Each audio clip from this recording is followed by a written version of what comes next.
31 feet, in land lot 93 of the First District. The property is located on the east side of Bonaventure Way, north of Timber Ridge Road. Staff recommends approval. Is there anyone here opposed to variance case V169? No. Let the record show there's no one opposed. And finally, variance case V170, Tolton LLC requests a variance to reduce the setbacks for an accessory structure over 650 square feet for a proposed approximately 926 square foot building from required 100 feet to 10 feet adjacent to the northern property line in land lot 1145 of the 19th District. The property is located on the east side of Bellmead Circle, east of Brookwood Drive. Staff recommends approval. Is there anyone here opposed to variance case V170? No. Let the record show there's no one opposed. And that completes the consent agenda, Mr. Chairman and Board. Okay, it's back to this board for discussion, comments, questions, anything from board members on the consent agenda. Mr. Gold? I need to add a couple stipulations on V170, and that is regarding the accessory structure, all areas to remain unfinished, no dwelling or commercial use, and no water or sewer connected to the accessory structure. That's Okay, it.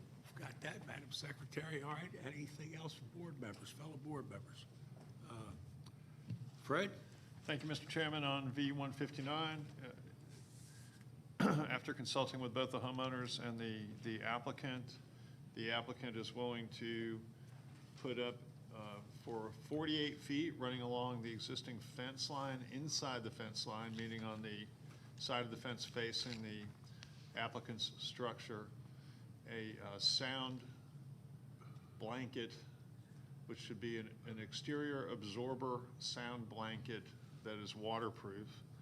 And there's to be no change to the rear curb, no change to the rear fence except for the sound blanket, other than the fact that if the applicant wishes to install an 8-foot fence instead of the existing 6-foot fence, that they are also entitled to do so in order to accommodate, if that helps them to accommodate the sound blanket in the size that it's currently provided. That's it. Okay, Madam Secretary, you have all that. Essentially, we're putting a sound blanket in. They have the option to go with a 8-foot fence instead of a 6-foot fence. Yes. Is that correct? Okay, anything else from fellow board members? If not hearing or seeing anybody, let's make a motion. Let's see if we can move this along.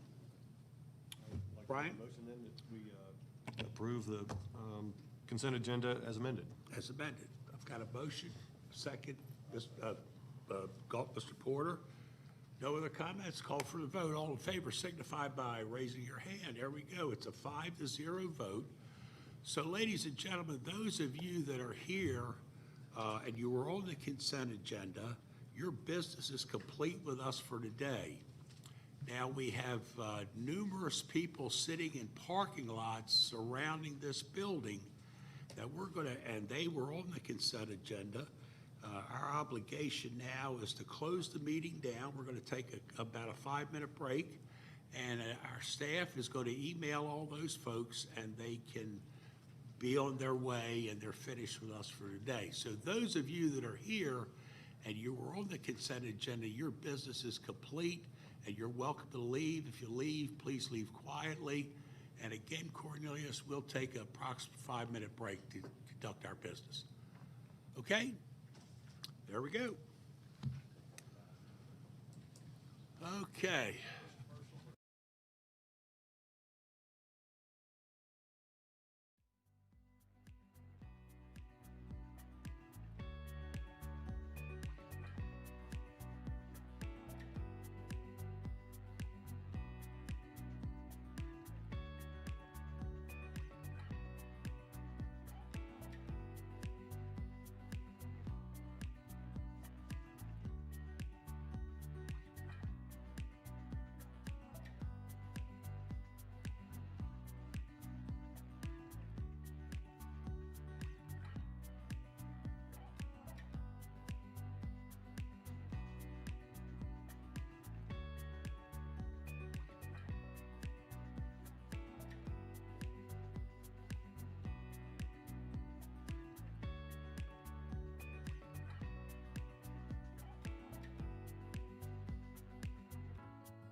contact all the people that were in the surrounding area, how we don't bring everybody in because of COVID. We keep people outside. We have them sit in their cars. So Mr. Peterson and his staff has just emailed all those folks that were on the consent agenda, told them that they were approved and they could leave. So that's why we took that little break. Now, at this time, John, we need to get into our regular agenda. So again, if you have any special announcements, or I'm going to turn it over to you. Okay, and thank you, Mr. Chairman and Board. Hey, moving into the regular agenda, first case is variance case V160, Raymond J. Siglin and Jennifer J. Siglin. Request a variance number 1, reduce the rear setback from required 30 feet to 21 feet, which is existing. Number 2, reduce the rear setback for an accessory structure under 650 square feet for an existing approximately 425 square foot pole barn from required 30 feet to 0 feet. And number 3, increase the maximum allowable impervious coverage from 35% to 37.6%, which is existing, in land lot 342 of the 16th district. The property is located at the northeastern terminus of Candlewood Way, west of Candlewood Trail. Is the applicant present? Let the record show the applicant is here. Is there anyone here opposed to the variance case V160? Just hold your hands up how we get a head count, please. Let the record show that there's 3 people here in opposition to variance case V160. Would the applicant and any opposition that wishes to speak please come forward and be sworn in? Those of you that are going to give testimony, come forward, and Miss Margie will get you sworn in. If you're not sworn in, you can't speak.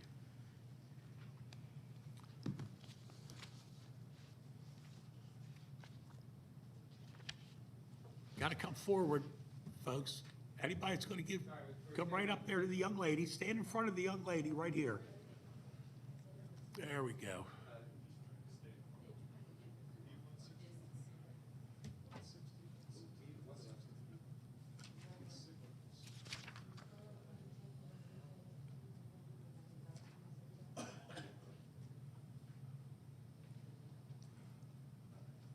Okay, the applicant, please come forward, come up to our podium. And again, sir, for the purpose of the record, if you would start out by giving us your name and then tell us what you want. Sure, good afternoon. My name is Raymond Siglin. I live at 3615 Candlewood Way in Marietta. I would like the variance to come back from 30 feet to 0 feet. I had a contractor 5 years ago pour the concrete, and he was to go and get all the utilities surveyed as far as the location, and then also find out where that back property line was. We went with him. He went ahead and built the concrete. I built the structure. No problems for the last 5 years. The reason that structure is there, there's a large oak tree that's a neighbor's behind us, and it grows towards the sun and leans over our entire property, over our roof, over the structure, over most of the driveway. We've had personal injury because of the tree. We've also had property injury as far as the residence goes, and automotive damage. And so we're asking that the structure that is currently in the photo there be approved where it sits. Other than the fact that when it was built, and again, we went with the contractor and where he found the property line to be, it is now 18 inches over the property line. So the backside of that structure, one post is on one neighbor, which is here, and the other back post is on another neighbor's land, which is also here. Of course, I want to get that taken care of. When I built it, I did not know that that was the case. So I can bring that back to the property line or inside of my property line and have no problems doing that. I was told by Donald Wells in the ordinance office not to do anything during the proceedings and wait till the hearing, but I just wanted to mention that I have no problem bringing that back onto the property. You've got a little time left. Anything else you want to tell us? How big the structure is, what kind of cost you incurred? Is it built out of concrete, brick, wood, stucco? Tell us. So when I called originally, I called the permit office before building the structure. I was told that as long as it's not enclosed, has no power, has no running water, and nobody will be using it to dwell in, that it was okay. I didn't do my due diligence on the research and call the ordinance office and find that out. Otherwise, I wouldn't have done it. But like I said, I want to bring it back. I do have photos. We have trimmed at our cost branches off this large oak tree that cross over our property line.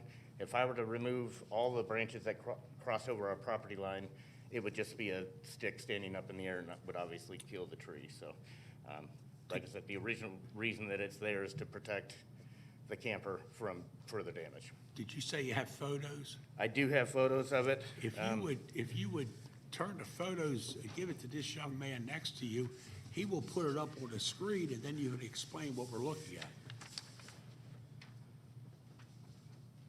Also, the original, when the ordinance officer came out, he gave me a citation for the camper port not being behind the main primary structure, and it's behind it by at least 10 to 15 feet. So it is behind the structure, and because our house is on top of a hill, even our driveway is a hill, there was nowhere else to build the structure. The size of the structure is 16 feet wide. All right, I tell you what, explain what we're looking at on the screen, and we'll go take one thing at a time. The photo on the left is during the summertime when the tree is in full bloom. You can see at the bottom, this is taken from my property towards my camper port. So we're looking at the side of the camper port and the top of the camper.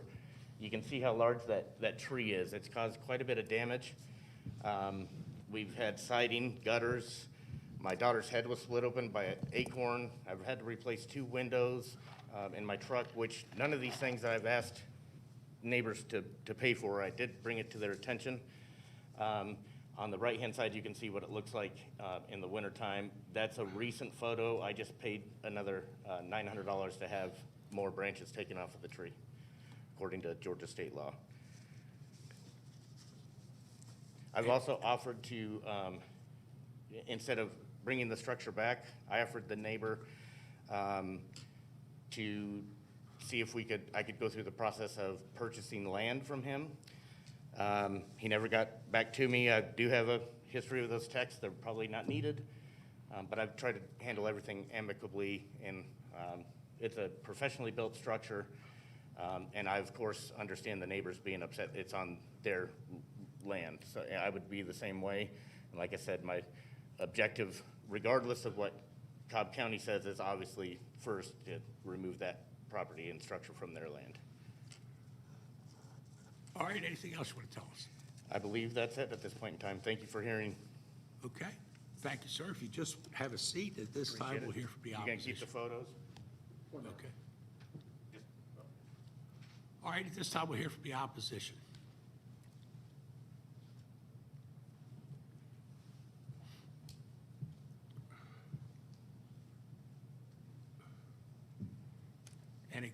And again, sir, if you would start off by giving us your name, please. My name is Christopher Pallas. My wife and I occupied, Say the name again. my name is Christopher Pallas. Palace. My wife and I occupy the house that is Mr. Siglin's back fence neighbor, 3616 Stonehenge So Way. it's your tree, is that your tree? Yeah, if you want to go Okay. back to that tree photo, Sure. the initial overhead, just to provide some context from our perspective. I think our understanding of the situation is somewhat different than Mr. Siglin's. Our understanding would be that the tree, which is probably a 100-year-old oak, was there all along. And then Mr. Siglin extended his driveway so that it was underneath the oak, and then he built the structure underneath the oak, and then he said, I need the structure in order to protect that space. We have sent a letter to Ms. Williams, and I don't know if the board as a whole is in receipt of that letter, or just Ms. Williams. You just go ahead and, Okay. So basically, we understand that Mr. Siglin would like three variances. One is for his sunroom setback from 30 feet to 21 feet. That's for the sunroom at the back of the house. The second variance is for impervious coverage, which is for the driveway extension. And the third is the setback from 30 feet to 0 feet, which is for the camper port. We don't have any objection to the variance for the sunroom. We do object to the variance for the driveway extension, that's the impervious coverage, and the setback for the structure from 30 feet to 0 feet, which is for the camper port. Our concern is, as Mr. Siglin articulated, that the camper port is in fact on our property. It extends over in its support post and its overhang and its drainage structure. What we would like to is, we'd like a couple of conditions attached to the variance. The first is that we'd like the variance to be contingent upon the structure being completely removed from our property, including any overhang, any drainage, that all be moved back onto Mr. Siglin's property. And the second thing is we'd like it if you could erect a privacy fence around the back of that driveway extension. Because we find from our side the trailer port is somewhat unattractive, and we would appreciate it if you could erect a privacy fence. The privacy fence would have to be mounted on the pad because the pad goes right up to the property. But if you could erect a privacy fence around the back of that driveway extension so that it completely encloses, not encloses the structure in the sense of the structure being enclosed, but completely hides that structure from view, then we would consent to the variance requests. And yeah. Anything else you'd like to tell us? No, that's it for now. Thank you. Sir, if you'd have a seat, we'll hear from anybody else who would like to talk for the opposition. Come forward.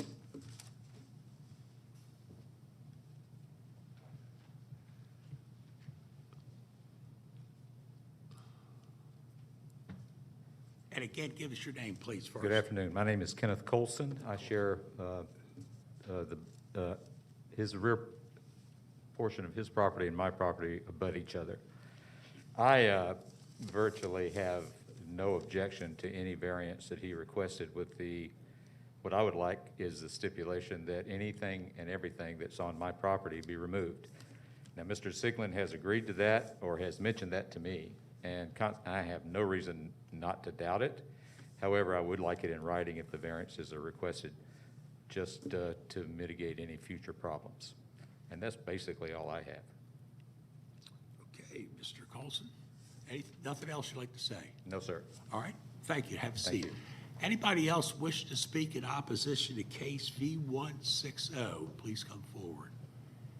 Hearing and not seeing anybody, I'm going to turn it over at this time to Ms. Judy Williams, who represents the district. Ms. Williams, if you would, lead us to the discussion. Thank you, Mr. Chairman. I went out on the site and visited with the homeowner and took pictures, and we talked about it at the work session. He's aware, I told him when I was on the site, that any part of that structure that was protruding onto the neighbors would have to be removed. So he's aware that that's going to be a stipulation. He showed me the tree where he probably had some problems. This structure's been there for 5 years.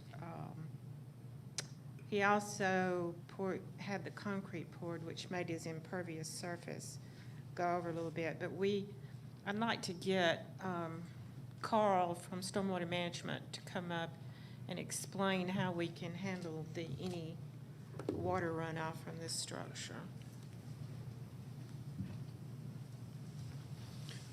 Carl, tell us who you are first. What you Carl Carver, Cobb County Stormwater Management. do. Okay, thank you.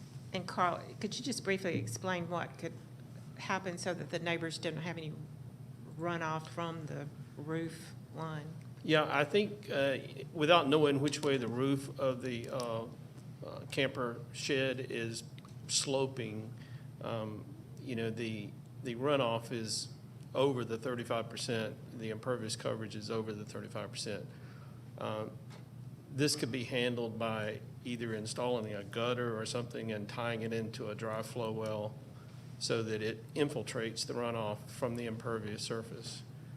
If he removes some of the concrete from the adjacent properties, then that will also, any removal or mitigating it back to the 35% is the code. Okay. So if I made a stipulation that you would have final approval, then you could take care of it? If you make it subject to final site plan approval by stormwater. Okay, thank you. Thank you. I think most of the opposition, I have talked to the opposition on the telephone, one I talked to this morning, And it seemed the major concern is that the two posts are on each other's property. That's a given, that's got to go. I think the structure itself, I don't think it's an eyesore. He's got his camper under there. If you could bring back up the other picture, we had another picture, I think, that showed it a little bit closer. He did a nice job. I do think there's a problem with the roof so that the water didn't go over, but as we heard from Carl, we can take care of that. Was there another picture that we had that had a Cornelius, go closer, back to the pictures. had a closer picture of the shed? There you go. Okay. So you can tell it's just a plain pole, I call it a pole barn, I'm not really sure what it is. But that very back, the two posts in the back, there's a little pad under each post. That's what's on the property, their property, the adjacent property. That's what's on their property, And so. Judy, it looks like it, Carl, it looks like it does slope to the back part of the Yeah, trailer. So putting the gutter up would eliminate that runoff that you indicated. yeah, and a dry well, so I think Yes, that would ma'am. take care of it. Okay. There is a gutter as well on the backside currently. Okay? Yeah, I see the gutter too. Okay. All right, if anyone have any more questions, I'm prepared to make a motion. Judy, I think we're ready for a motion. I'm sorry. Just one, just for you. I didn't get a clear understanding, and you may have already covered it with them. That's why I'm just posing this to you. Of one of the conditions that Mr. Hallis had was that he wanted the privacy fence. And I just thought it should be established, hopefully, whose property that privacy fence is going to be on. You know, I went to their property too, around, and I don't know that it's an eyesore. It's a new vehicle, or it looks fairly new. It sits up on a hill. The applicant's up on a hill, they're down below. It would be very difficult to put a fence up. The fence would be uglier than just looking at the back of the RV, so I'm not inclined to do that. You know, let's see if, maybe if the applicant's willing to put up the fence, then maybe we can solve it. I don't know how he could put it up because it's on the property line. Well, he can mount it to the concrete. You But can, then that would defeat the purpose. Let's get the applicant. I'm not Yeah. I'm not Have the gonna sit applicant here and come argue back with a board member on it. Get the applicant to come up here a minute. yeah, come back up. I just don't know what it solves, Well, it but might we'll be- talk it over with him. I'm All right. just wondering if you're willing to put up a privacy fence since the neighbor's asking for one. I'm with you. It doesn't really do much. As far as I'm concerned, I mean, also during this process, and it's my own issue, I get it. I need to take responsibility for where those poles are located and the ordinance, and I get that, and I totally understand their frustration. On the other hand, there was nowhere else to build this. The sunroom was there when we purchased the house. That's part of the impervious. The deck is massive. It's a wood deck. That was already there before we purchased the house, so that's also impervious. I've tried to do everything through conversation to handle this, including agreeing and offering to pay for the tree, the large oak tree to be removed, branches to be removed. I've done everything that I possibly can. I put a 6-inch gutter on the back of there, and it just needs to be rerouted. Once the back of that structure comes back on my property and it's rebuilt on the back side, I'll make sure that the gutter remains and any drainings remain on my property. I don't see the advantage of having a privacy fence there. It was professionally built by myself and a contractor who builds multi-million-dollar homes. It has professional hangers. It's not an eyesore whatsoever, in my opinion. I pulled the camper right in there, and that's where I'm at. Maybe we can come to an agreement if he suggests that we have a privacy fence, that he pays for half and I pay for half. I'd be willing to do that. Again, I don't know what that will do, other than stop my headlights from going in his kitchen, which I can't do anything about. At night, you pull up my driveway, the headlights are right in his kitchen. Maybe that's why he wants it, I don't know, but I don't see an advantage to having one there. Okay, you've Thank answered the you. question. Ms. Williams. Thank you. Let me have the opposition come back up here just a Mr. minute. He's Carlson. raising his hand, Colson. apparently. Our process is you can't, come right up, Mr. Colson. Our process is you can't come, make comments from the peanut gallery, so to speak. We have to do it all in front here. Once the opposition has their 10-minute period and the applicant has a 10-minute period, there is no free discussion back and forth. We have to ask the questions, and it's our prerogative to bring whoever we want back up. So I want you to understand that's how our process works. All right, Ms. Williams, go right ahead. Do you asked for the fence. What purpose would the fence serve? Because it would have to go on the concrete. It That's wouldn't correct. be It would down have to be below. mounted on the pad. But I went behind y'all's house. I don't know how it would benefit. For 5 years, you've been looking at it. It didn't seem- Well, actually, there are a couple of things. The 5 year thing, I think, is a bit misleading. Can you take Insofar your as- mask off? I'm sorry, I can't hear over Sorry. here. Hard to hear you. The 5 year timeline is a bit misleading. Initially, the driveway was extended, but the camp report was not built. And after the camp report was built, we were not sure that there was an encroachment. We weren't sure where the property line was. When Mr. Siglin began to complain about the tree, first we had it surveyed because we wanted to know whose trees they were, and that was when we discovered the encroachment. Then we began to discuss with him means of remediating the encroachment.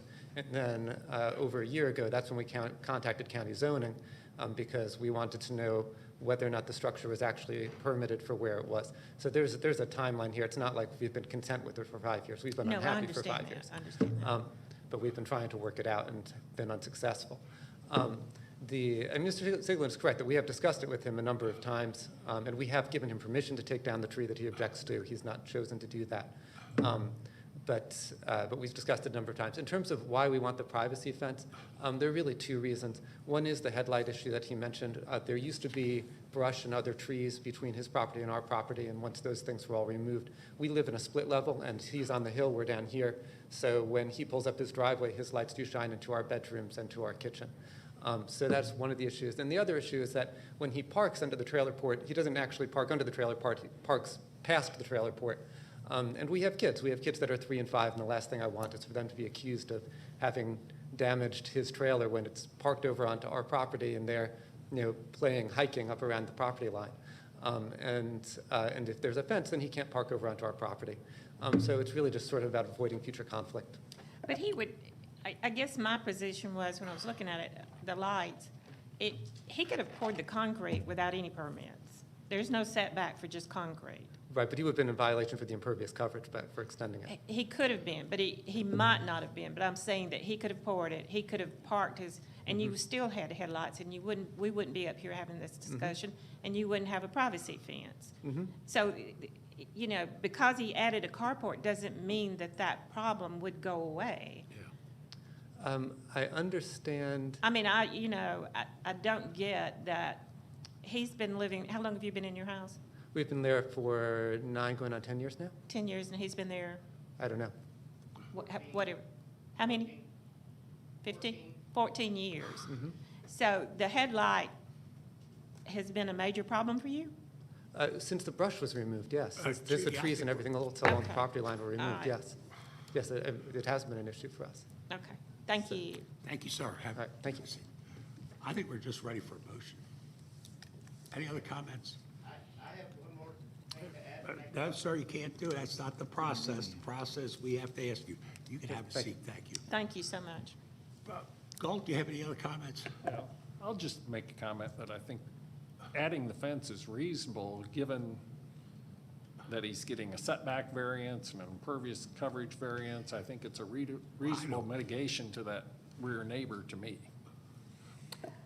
Well, the impervious will go away when they do the mitigation.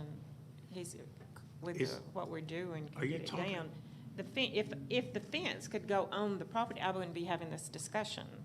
I mean, it's, the concrete is right up to the property line, so the fence would have to be, You can put a privacy fence on concrete, they do it all the of time. course, I know they can do that, but Yeah. do we just put it, the length of that piece I of concrete? think he asked for it for the length of the driveway, not the whole property, but just where the driveway is. He wasn't asking them to privacy fence, I don't believe, the whole entire backyard thing, just the length of the driveway. that's right up against the property line. Would that be just to cover the shelter area, say 8, 10 foot? Is that what you're looking at? Well, I'm thinking he's asking for the entire driveway length. Again, I think that's a little bit of a stretch. If you want to just put it right where the headlights would, From going in the shelter, the 10-foot shelter, I guess we could do that, but to do the whole driveway, I think that's a little bit of a stretch. Okay, let me see if I can come up with something here.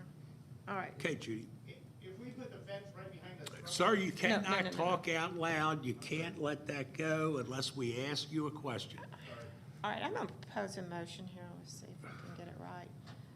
Number one, the applicant immediately has to remove any part of the structure that is on the two adjacent property owners' property. That would be the first, let's see. Yeah, I'm just thinking out loud, I'm sorry. All right, I'm ready to make a motion. Go right Now ahead. that I've thought out loud, I'm ready to make a motion. All right, I'm gonna make a motion that we approve the variance 1, 2, and 3 as requested, subject to applicant to remove immediately the post and the concrete that's on the two adjacent property owners' property.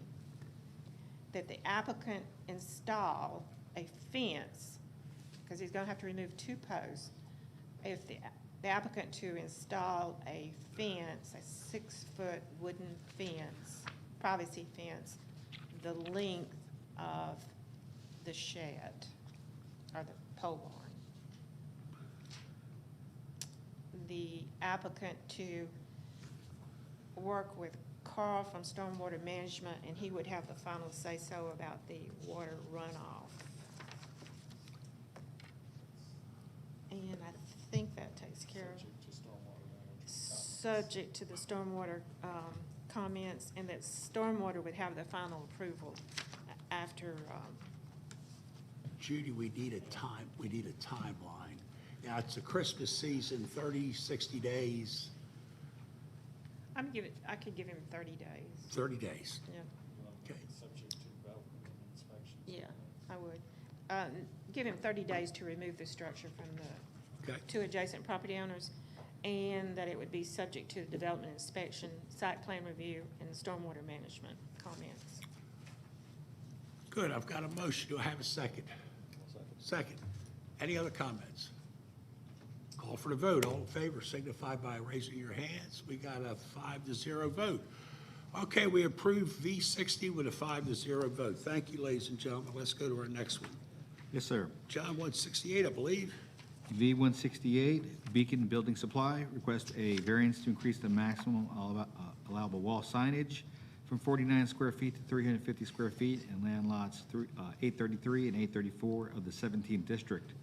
The property is located on the south side of Atlanta Road, east of North Church Lane. Is the applicant present? Is there anyone here opposed to variance case of V168? Please raise your hands.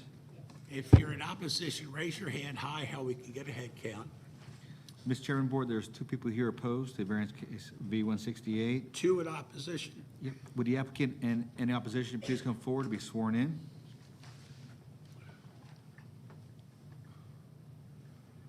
Okay, those who are going to give testimony, please come forward and we'll get you sworn in.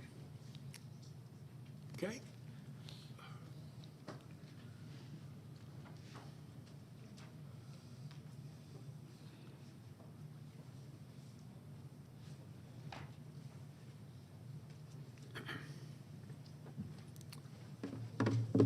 All right, sir, again, for the purpose of the record, give us your name to start off.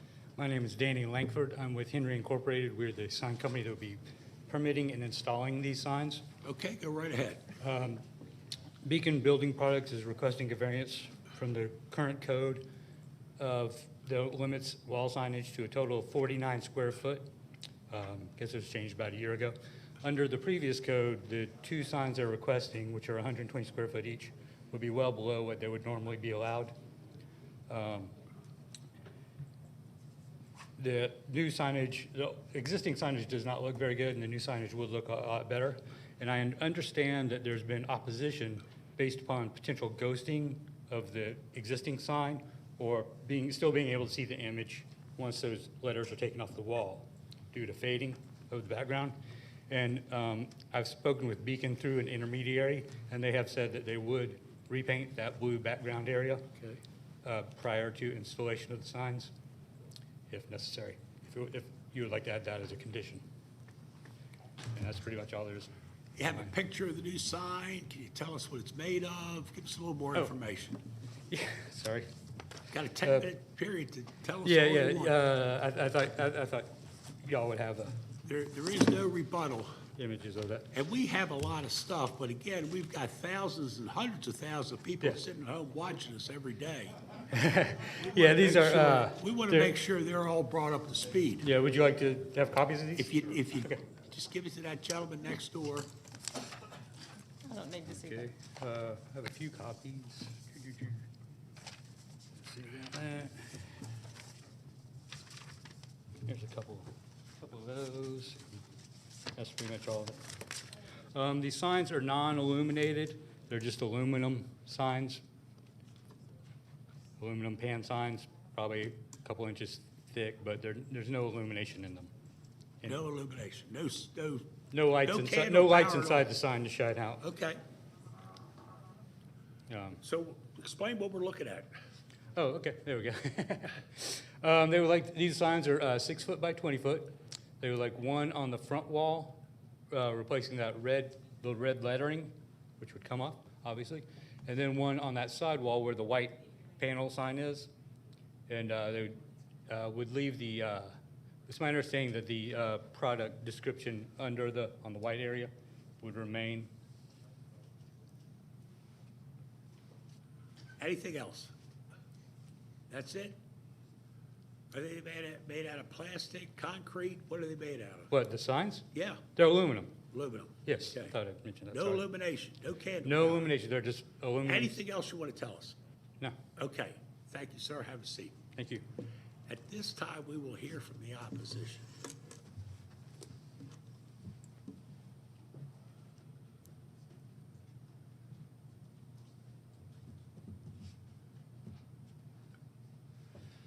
Now that I know there's 200,000 people watching, I'm a little nervous.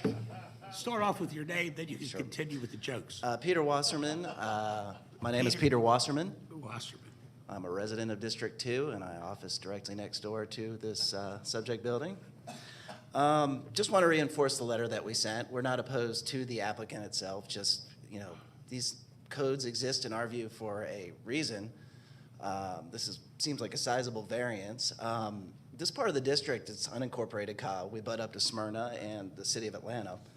Fulton County, we've gone to some pretty good efforts to try to get a little bit more organized, beautify the area. We formed various organizations, including a 501c3 called the Oakdale Alliance. And, beautification is important to us. This little part, as you venture into the city, is also commonly a common thoroughfare for a lot of the waste vehicles that have garbage going to the transfer station, et cetera. And if you look even next to the signage for the public notice, there's just all kinds of just junk around there. So our ask is that we kind of follow this code and we help us beautify the area. You'll see that the neighboring buildings are conforming for the most part. Some very nice signage on the next door building. And we appreciate your consideration. I'm happy to answer any other questions you might have. And I guess what the gentleman got up and spoke about the ghosting, and he's going to repaint that. Does that make you happy? Well, we appreciate that very much. Yes, that's a major concern. All right, Mr. Wasserman, anything else you'd like to add? That's it. Thank you very much. Thank you very much. Have a seat. Anybody, I guess is there anybody else wish to speak in opposition to case V68? Hearing and not seeing anybody, it's back to this board. Mr. Brian McDaniel represents the district. So Brian, would you please lead the discussion? Yeah, thanks, Mr. Chairman. Sorry, Mr. Wasserman, I got to ask you to come back up. I want to actually make a couple of comments and then ask a couple of questions of you. First, I want to thank you for coming and sharing your thoughts, and I want to also thank Tony Waybright for sharing the Atlanta Road Corridor Guidelines. And just so you know, I did follow up after I became aware of those and asked John Peterson about them, and he assured me that they are always considered before staff comments are made. I do understand and appreciate your concerns and what you guys are trying to do, and I think y'all are to be commended for the great progress you've made in the last 20 years, because I know how heavily industrialized that area has been, and it's pretty remarkable to see, you know, what's been going on. And I know in your note, you pointed out some things that I think had more to do maybe with some property management issues as opposed to the signage itself. Our focus, of course, here is just with the variance request, but there may be some things we can do to ensure that that is addressed as well. So my questions for you specifically, you explained to me that you're a resident of District 2, your office there. I know I got a note from Emily. Good. Is she also a resident of Oakdale, or is she? She is. She's a resident and officed Yes, sir. there as well? Actually, she does not office there. Okay, But but a she's a resident of resident, Oakdale. yes. Got it. Has the Alliance been in direct contact with the applicant regarding your concern? We have not. Okay. Those are all my questions for you, and then may have some questions from my fellow board members. I don't think so. I think we're all good. Okay. Thank you, Thanks Mr. very much. Washington. All right, if I could ask Mr. Langford to come back up for just a minute.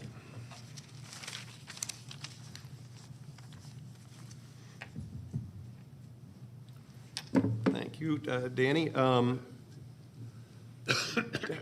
long has that business been at that location? Do you know? I have no idea. Like I said, we're just contracted to permit and install the signs. We're not even making the signs. Okay, But because I just noticed it was zoned GC, and that's kind of a grandfathered situation.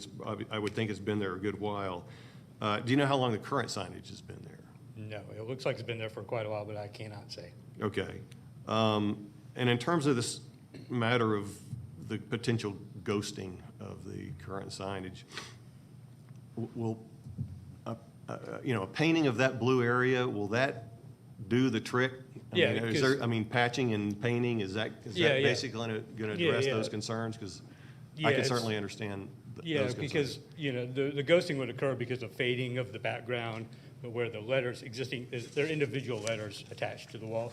So when those letters are taken off, there's potential for the blue to be maybe a little brighter, more vivid, where the letters were blocking the sunlight. So just painting that whole area would get rid, is, you know, basically just a fading issue, and also a little patching where the holes may be. But painting the blue area would fix that. Okay. I'll open up to my fellow board members. One question. Gold has Do you a know question. what size the current sign is? How many square feet?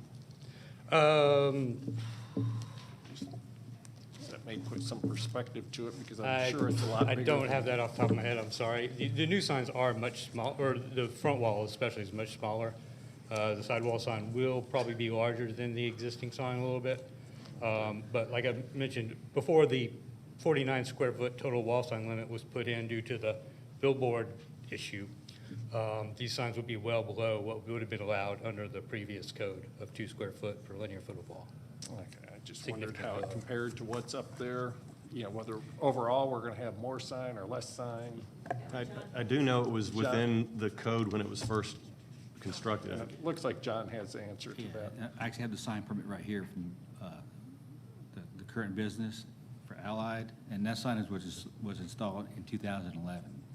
At that time, the sign code allowed them to have approximately 500 square feet of wall signage, and this permit was for 491 square foot of signage. So the big Allied signage that fronts Atlanta Road was permitted at 300 square feet. Then the little signage underneath that says roofing, windows, and siding was 95 square feet. And then on the other side, the smaller sign was 96 square feet. So they're asking for 300, so they currently have 491 square feet, and they're asking for 350 square feet. So they're going smaller. Yep. Yeah. And that's what I was thinking, and that may make the opposition a little bit happier to hear that the small signs are going smaller. So if we don't approve a variance, they may just keep the bigger signs. that Right. Don't Right. look as well. Yep. Yeah. All right, I'm ready for a motion. All right. Well, it's tough to make a decision that is going to make everybody happy here. I think sometimes the result is that nobody's completely happy, but such is the spirit of compromise. I think we want to try and balance the interests of a longtime local business with those of the Alliance and the area residents. And we've seen a lot of sign or wall sign variance requests this last year since the current code was adopted. And I think they've all been approved with possibly one exception. And we knew the current code was adopted as more or less a temporary placeholder, and it was done pretty quickly until more thought could be given to the code in an updated version, which we will expect to see in this next year. But as Galt called out, as a point of reference, the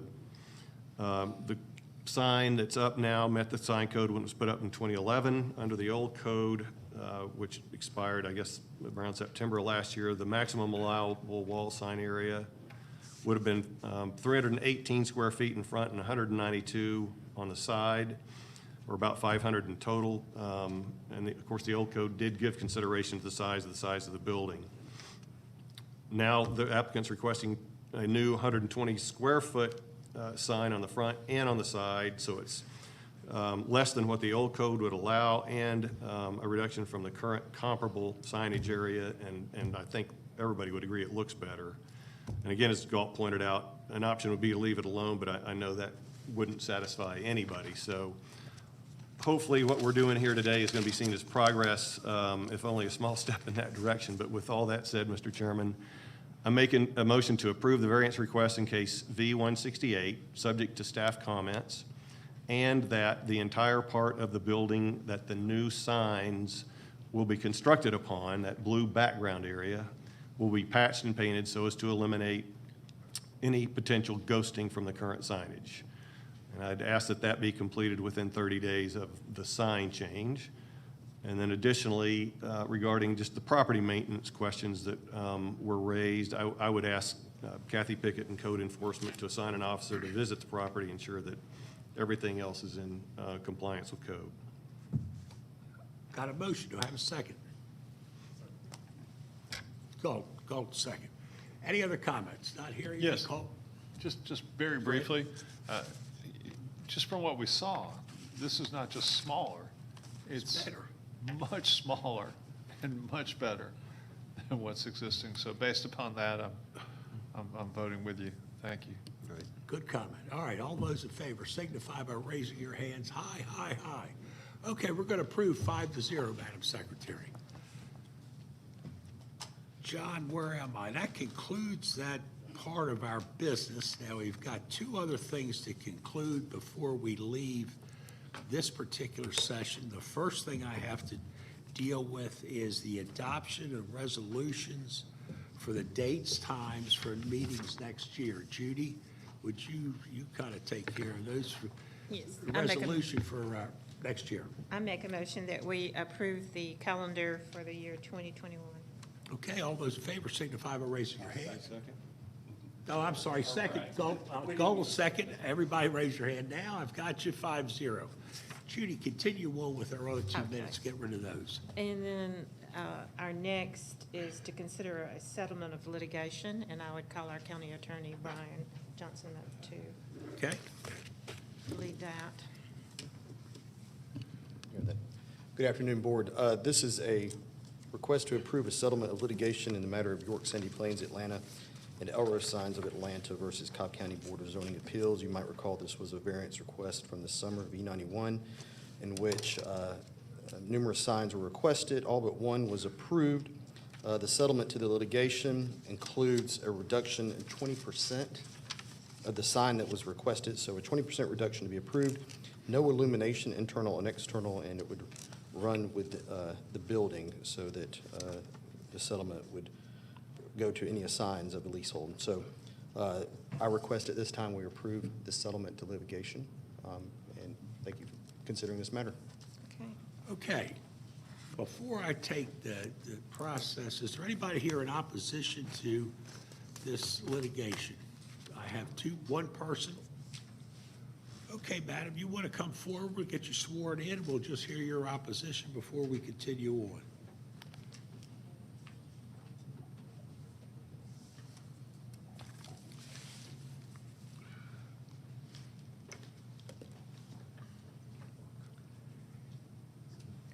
again, for the purpose of the record, if you would give us your name, please, first.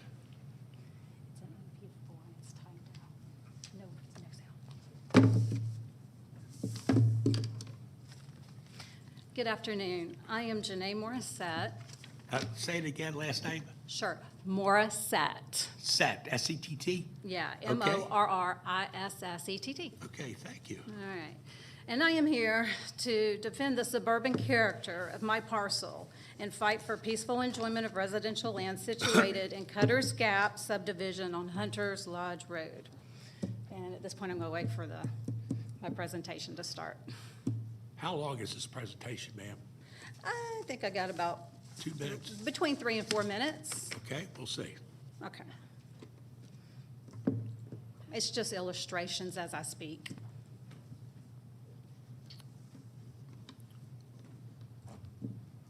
Okay, do you want to narrate? Okay. Yes, sir. In the lawsuit brought by York Sandy Plains Atlanta LLC, which I'll also refer to as CubeSmart and applicant against Cobb County in the matter of signage variance case V91 of 2020, my objections are misrepresented. In paragraph 11 of the lawsuit, the statement that, quote, the opposition alleged that sign number 4 would shine light onto their property is outright untrue. In the July 15th, 2020 variance hearing, I did not object to illumination of the sign alone. I objected to the sign outright. Any sign in the upper portion of the northern elevation of this storage facility will be illuminated with parking lot lights regardless of whether the sign has its own illumination or not. I stated that the sign would be viewable and an eyesore from my residential property. I illustrated that the landscape buffer installed by the developer is inadequate to screen the view of the proposed sign. I'm going to pause here as the illustrations catch up with my text. I'm not going to rehash all that, but this is just a refresher. In the lawsuit, under paragraph 8, item D, applicant states that multiple other property and tenants in nearby properties, including Sandy Plains Marketplace, have applied for and been granted sign variances consistent with what the plaintiffs seek here, end quote. I would like to point out that none of those other variances have resulted in commercial signage that would be viewable from residential properties that back up to these developments. In the lawsuit under paragraph 13, item 3, applicant appears to claim a right to visible signage from Shallowford Road. The development of Sandy Plains Marketplace, however, has no frontage on Shallowford Road. Furthermore, I assert that a hardship cannot be claimed when all resources for signage of the greater development have not been utilized. In paragraph 8 of the lawsuit, item number C, the applicant states that the square footage of property is approximately 109,166 square feet, yet CubeSmart's placement on a Sandy Plains Marketplace main sign takes up one of the smallest placements and is on the very bottom. This is while a Target sign takes up one of the most prominent placements on the development sign for Sandy Plains Marketplace. Target is not even in the development. It is in the adjacent development facing Shallowford Road. A more prominent placement of CubeSmart sign where the Target sign is would alleviate the purported hardship. Perhaps CubeSmart can erect a sign on Target's property. Regardless, to settle this lawsuit by allowing sign number 4 or any sign of any size along the top portion of that northern elevation of this storage facility and push the burden of screening onto an existing low-density residential property and a long-established suburban subdivision is unjust. The unique topography of the area and the relationship between this building and the residential parcels was presented in the special land use hearing of February 20th, 2018, and were therefore well known to the developers in Cobb County. In the SLUP hearing, Commissioner Burrell stated at least 3 times that there were no variances for this special land use permit. Per Cobb County ordinances under 134-128, titled CRC, Community Retail District, and under item 3 for allowable uses, a list is provided as minimum standards for a climate-controlled self-storage facility. List item 1 states, building height should not exceed those of adjacent buildings nor impact the view shed of adjacent residential property. I've watched many variance hearings and found this board to be a cautious equalizer, balancing the needs and burdens of opposing property owners in variance cases. I've seen visual screens be required for one property owner to gain a variance that imposes on the view shed of another property owner, even when a special land use permit is not in play. To settle this lawsuit by allowing sign number 4 as proposed in the settlement agreement would indeed be arbitrary, biased, and capricious, especially given the misrepresentation of the opposition's objections in the lawsuit. And I use those words because those words were used in the lawsuit to characterize your decision back in July. Please note that I came to the July 2020 variance hearing in compromise. I did not object to the wine storage sign, which will be viewable from my property for years to come, and most likely abated only by trees that I have planted on my property in an effort to gain a screen. Sign number 4, however, is much more difficult to screen given the storage facility being taller than any adjacent building. A hardship is required for this variance. The applicant has failed to show a legitimate hardship without the placement of proposed sign number 4. It will not gain them any view from Shalford Road. They can gain view from Sandy Plains Road by becoming a prominent placement on the main Sandy Plains marketplace sign. They do not need this sign, they want this sign. I am willing to work with this applicant to attempt to come up with a plan to gain a visual screen from my property, which is now at a much higher grade in relation to the development after all of the excavation and regrading. If they are open to this, I ask you to hold this matter over to allow time for this to be worked out. Otherwise, I ask you to reject the proposed settlement. The lawsuit filed is misleading and a true hardship has still not been demonstrated. In the lawsuit, the applicant asserted any remaining time under the 10 minutes could be utilized for rebuttal. If this is allowable protocol, I would like to reserve any remaining time I have for rebuttal. Thank you for your attention and time in this matter.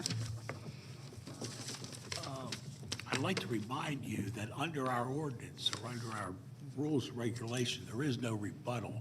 So if there's any comments you'd like to make now, you have the time and the Okay. ability to go ahead and do it. So I turn it back over to you. I think I've covered it all, unless if other questions or comments come up that I find, disagreeable or untrue. Okay. Now, before you leave, let me ask my fellow board members, does anybody have a question for this young lady from Ms. Setz? Any questions at all, Judy? Brian, you have a question? Yeah, you did mention something about some kind of visual screening and not being familiar with the topography of your property. I mean, what is it that might ever make sense, out of curiosity? Well, the landscape buffer that was put in for this development, what's between my property and the storage facility are Nellie Holly Stevens. I discussed this in the original variance hearing. Those only grow 25 feet. And they regraded and excavated out, and there's a huge slope. So now at this point in time, it'd be very difficult for the development to screen it. I'm at a much higher elevation. I have a yard full of trees. I've planted trees already where I had room to. So, and the character of my neighborhood is hardwoods. So in order for me to gain a screen on my property, it'd be quite expensive and have to take out some hardwoods to make room for some evergreens. And I'm not even sure which evergreens would be suitable and compatible without changing the character of the woods. Okay. However, I'm open to trying to figure that out with a landscape company. I think that answered your question. Yeah. Any other questions Did it? for this young lady? Fred? It just seems to me from the pictures you just showed that the real problem are the lights in the parking lot, not so much signs or unilluminated signs in the building. You're getting a lot of light from that parking lot, aren't you? Well, yes, I am. But, lights are one thing, and that is an issue, but that's not an issue that I have with this applicant. I think that would have to be taken up directly with Fuqua Development, the development company that owns the retail side. The same.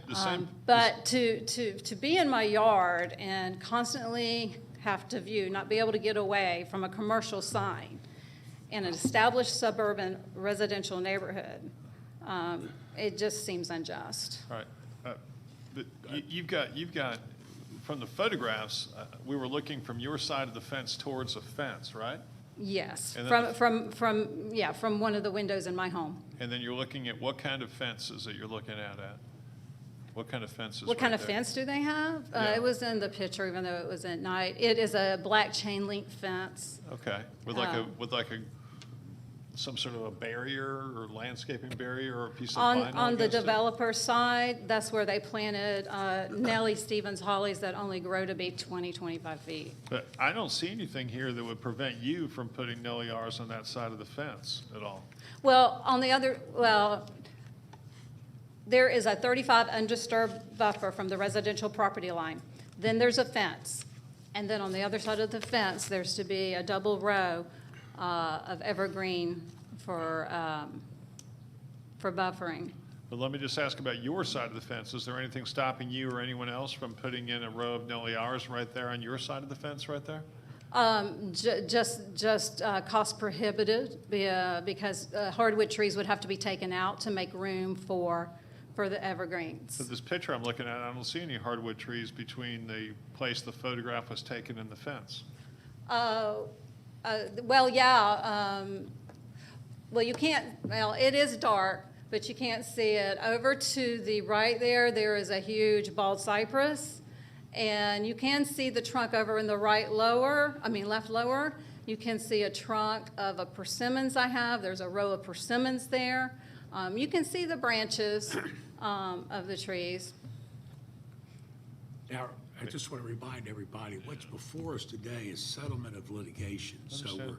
we're not really. Yeah, I'll go there. You did not intervene as a party in this litigation, is that correct? No, I just became aware of this through this hearing. Okay, thank you. Okay, thank you. Any other questions for this young lady, Ms. Seltz? Not hearing any. Thank you, ma'am. Thank you so much. Okay, what is before us is settlement of litigation between the parties of the Cobb County and the applicant in this particular case. Ms. Williams, you represent the district, so if you would, please lead us to discussion, or we're ready for a motion, whatever you want. I'm ready to make a motion. I have been out to the site numerous times, and to her property also. Brian, the attorney, and their attorney, we had some back and forth even this morning, and I think I have the latest letter, December the 3rd, where the verbiage was changed that we had concerns about. So this is going to be, I'm going to make a motion that we approve the litigation, and that's the sign would be 20% smaller than the original application, and at no time during the life of the sign shall it ever be lit by any mechanism. Do I hear a noise? That was a squirrel upstairs. Was that you, Corky? Did you do that? That will not be lit by any mechanism at any time of the day, on any day of the week, during the year, throughout which the sign is erected on the building. So this letter it would be subject to this letter dated December the 3rd, 2020. And that would be my motion. Okay, I've got a motion. Do I have a second? Galton Porter seconds it. Any other comments on this? Yeah. Fred? Yeah, I'm certainly going to support the motion, and I just wanted to say to the objecting party, Ms. Morissette, that recently I engaged in my every so often, not annually, task of planting a tree somewhere on some piece of property, which happened to be at my residence. I bought a Nelliar. It was about 6 feet tall. I bought it at Pikes. I paid about $100, including some fertilizer and a bag of soil to plant around the root ball, and for which my wife chastised me for not using a friend's account where we get wholesale prices. But those Nelliars, they will grow to 20, 25 feet, and they'll provide a lot of screen, and just based upon the evidence presented, it seems to me what you need is about a half dozen Nelliars on your side of the fence, and you'll be just fine. Okay. Any other comments? Not hearing any, call for the vote. All in favor of signifying the exception of this December the 3rd letter for settlement of litigation, signify by raising your hand. Okay, that's a 5-0 vote. That takes care of that. John, we have to go into our appeals hearing now, which is a whole new process. Mr. Peters, should we take a little bit of a break and get the room set up for that? Or what do you want to do? Let's do the minutes. Let's do the minutes first. You What wanna do- minutes? Yes, all right, go ahead, You want to do Judy. those really quick? Go ahead, I'm sorry, take Okay. care of those, yes. Make a motion, we approve the minutes for the November 12th, December the 7th, and is that it? That's it. That's That's it. two. And I have a second, Gulf Porter, no other comments, call for the vote, all signify by raising your hand. Okay, we've taken the minutes. Now, we're going to take a 5-minute break, and then we'll come back with a special appeals hearing. Thank you.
All right, good afternoon, ladies and gentlemen. Welcome back to a special call appeals meeting for the Variance Board. We have 3 special cases to hear today that we will hear individually.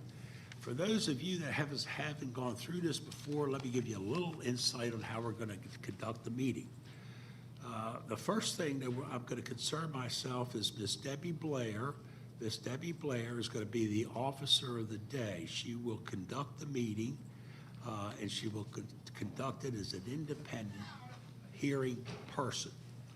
Mr. Brian Johnson will represent the county, and we will hear these cases individually. Now, we as a board we have the option to go into executive session if we decide to do that. We also have the option of hearing the cases and hearing them each individually and deciding each individually on each case, or we can go for 30 days before we have to give an answer. And then the third decision is we can make a decision on each case starting today.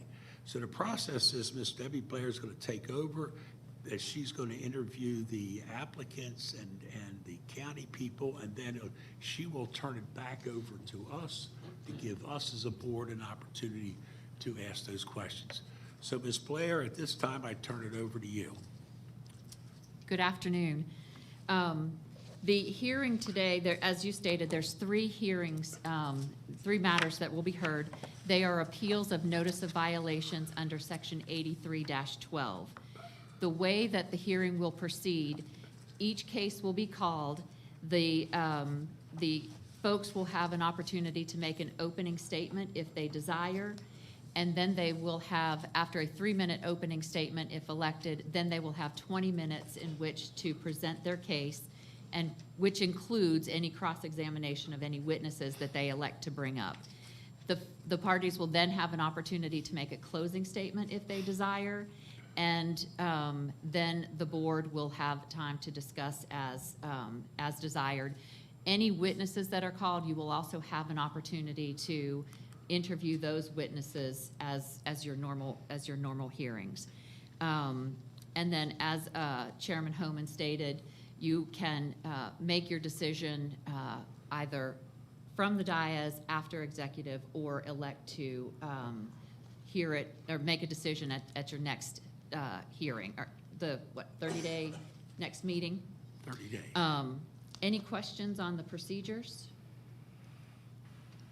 Mr. Johnson, would you like to add anything? No, thank you. Okay. Then I will call the first case, which is Nahari Lakshmir Narayana, and I apologize for mispronouncing that. Very good. All right, sir, come forward.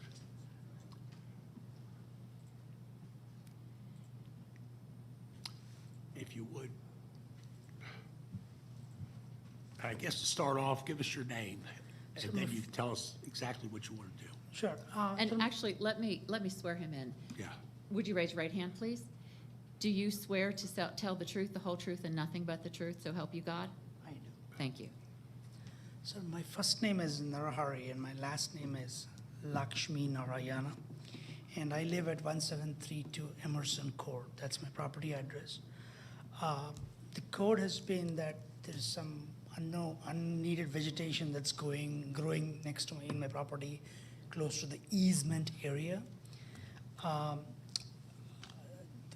We've never been told any of this for the past so many years, and recently the gentleman that came, we had a conversation with them, and there's nothing, no bad animals or trash or any of that sort in that area.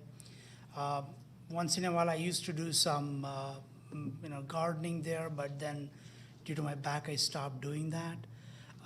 There's nothing bad over there. I don't know why they suddenly sent me a notice, and this is the area that sums it up. In the background there's Walton High School, and there's area there as well which has a vegetation. So suddenly came up, and we have no idea why we were even asked to do this, so that's our thing. Do you, there's plenty of time left if you have any further comments. Yeah, what we say is that we have never done this previously. The Cobb Electric Company, the Cobb Electric Company used to come in, they used to cut the limbs, and they used to clean everything up once in maybe 6 months or a year.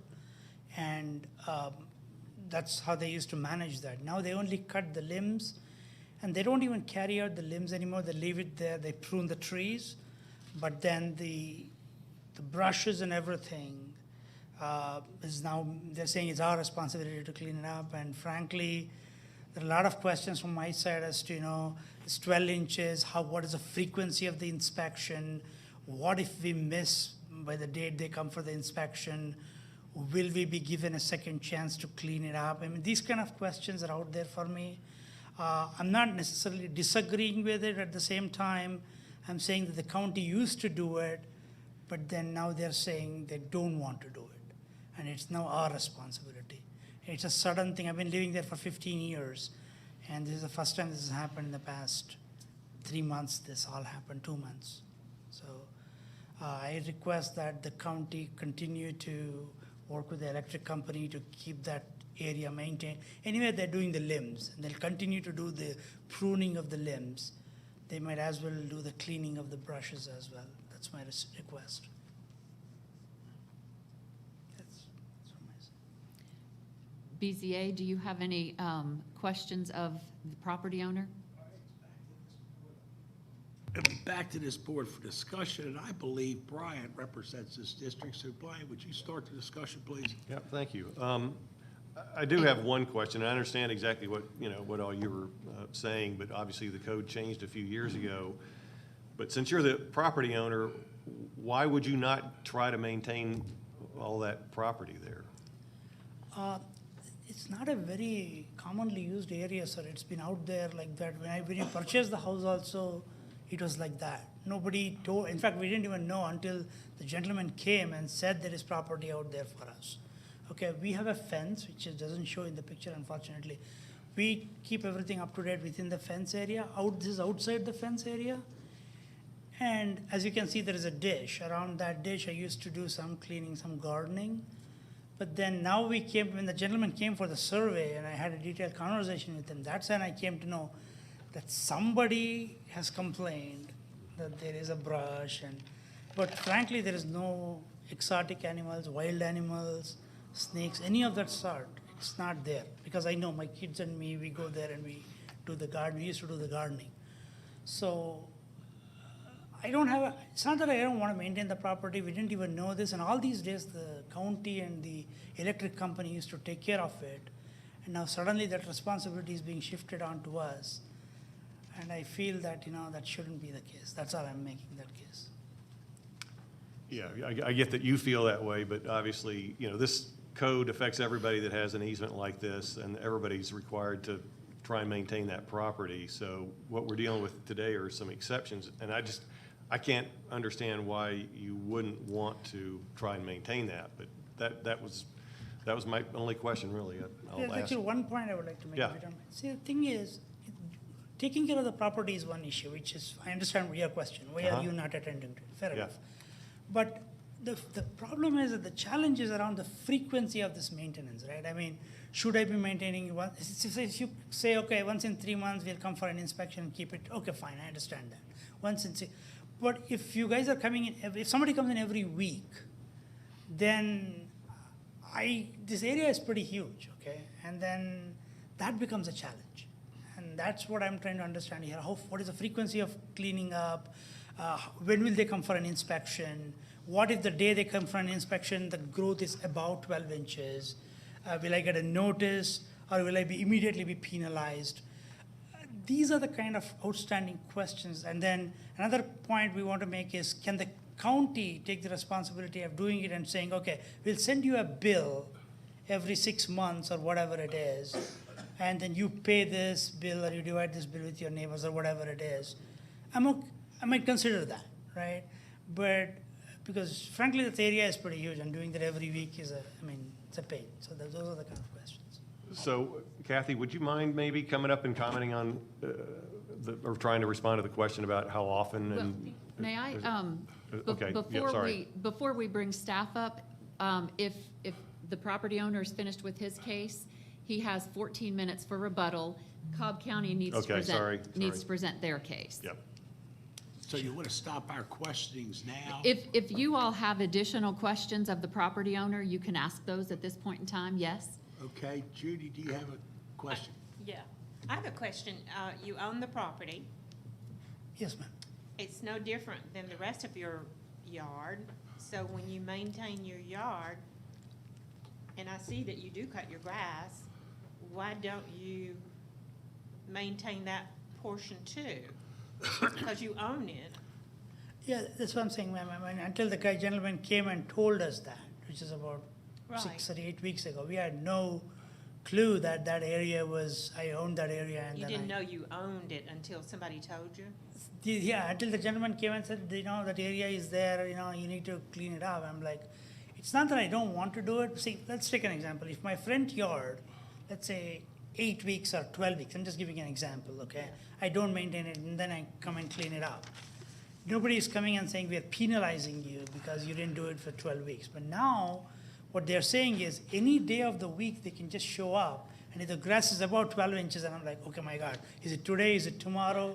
Well, I don't think they mean that. What they mean is that you need to maintain it as you maintain your yard. That's all you gotta do. Nobody else is coming out if you keep it cut, the debris gone and the shrubs gone. Nobody else is coming out from the county because the county don't care, it's your property. What the county cares about is it has grown up, and since the Georgia Power doesn't cut it anymore, then since you own the property, it's your responsibility. Just like it's mine on my backyard. I want the county to come cut my backyard, but they haven't so far.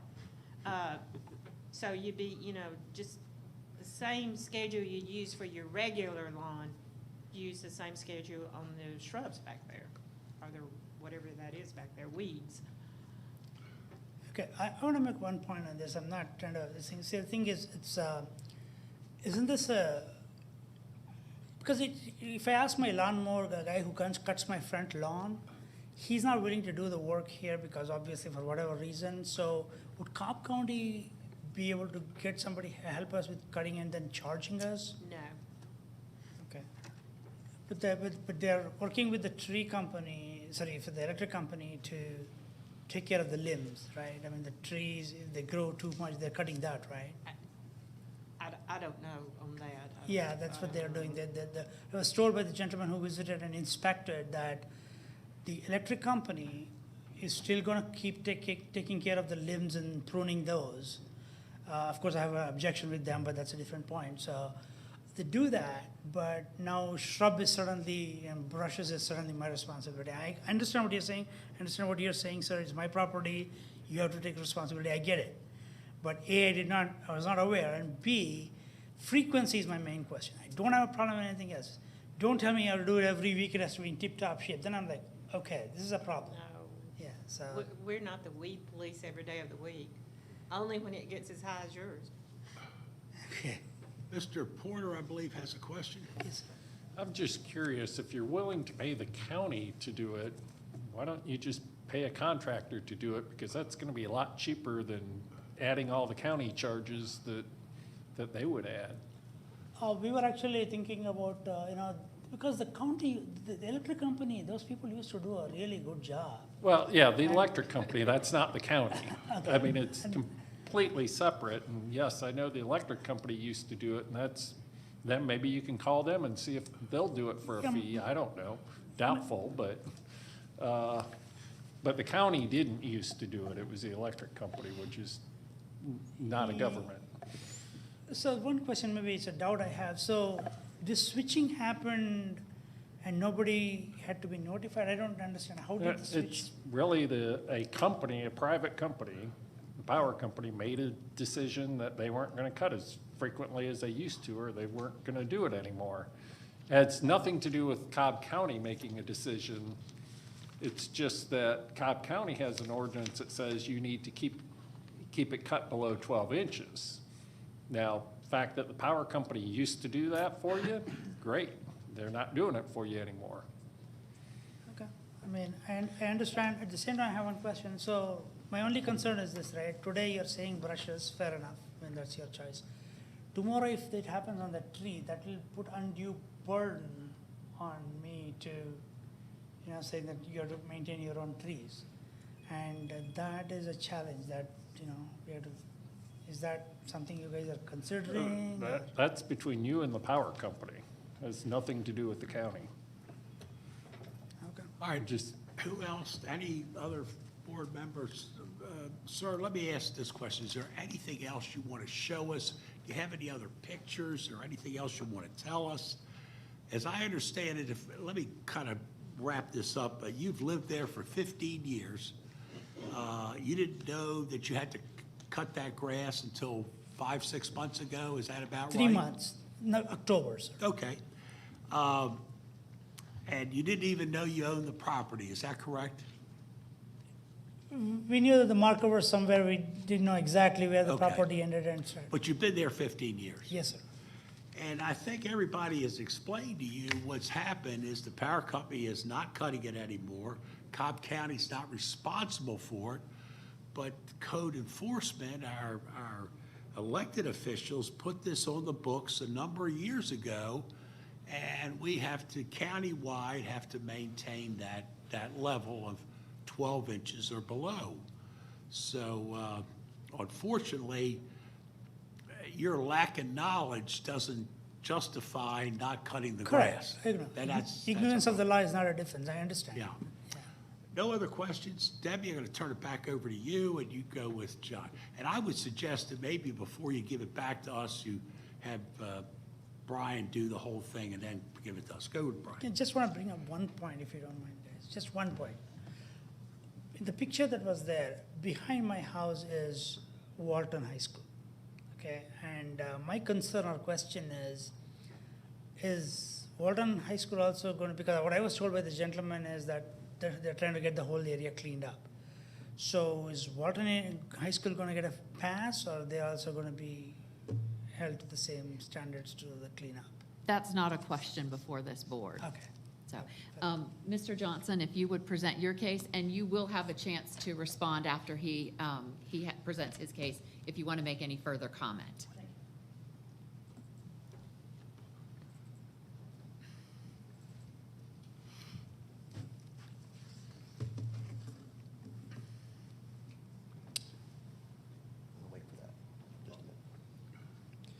Good afternoon, Chairman and members of the BZA. My name is Brian Johnson on behalf of the Cobb County Code Enforcement.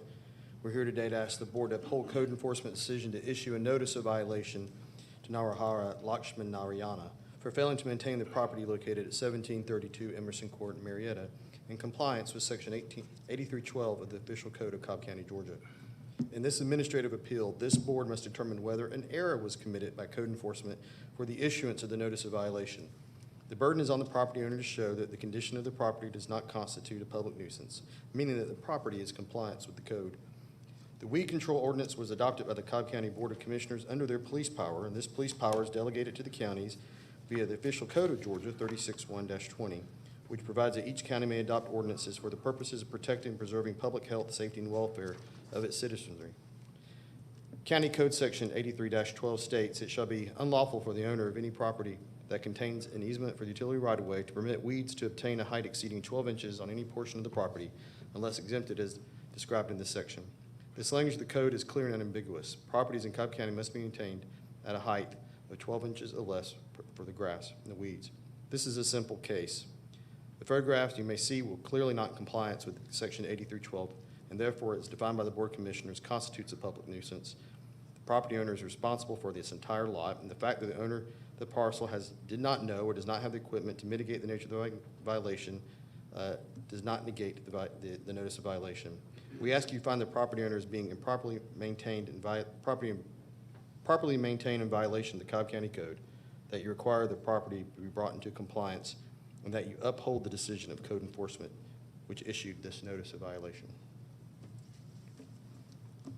At this time, we'd like to call Kathy Pickett, who is the manager for code enforcement within the Community Development Agency of Cobb County.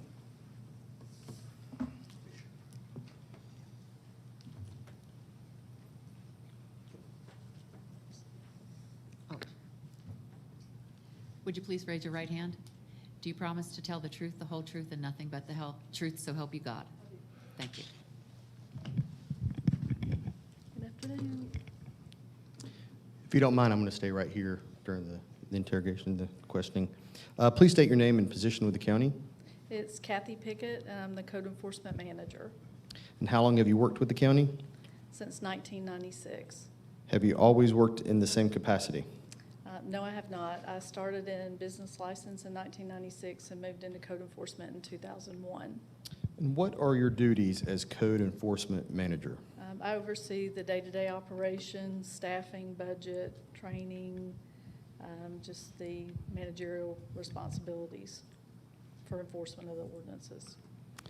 And I'm going to show you and hand you what is being marked as Exhibit 1, and then I'll come back over here and continue the questioning. Okay.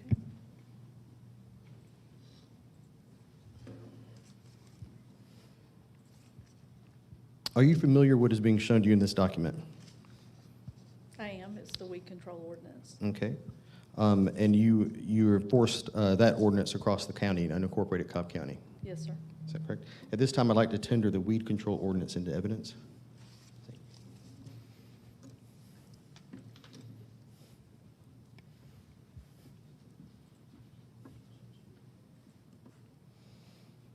How does code enforcement learn of potential violations throughout the county? We are notified via complaint process through citizens typically. And is that in person or online? It can be in person, online, or via email. And what type of information is gathered by staff when a complaint is made? We ascertain the address of the violation, the complaint description, and any other information that a complainant can provide us. Are all complaints investigated by code enforcement staff? They are. Section 8312 details prohibited activity, and can you describe what is prohibited under the ordinance? For grass and weeds to exceed a height of 12 inches on private owned property, and also properties that contain a utility easement. Have you personally reviewed the case file for 1732 Emerson Court? I have. And I'm going to hand you what is going to be marked as Exhibit 2.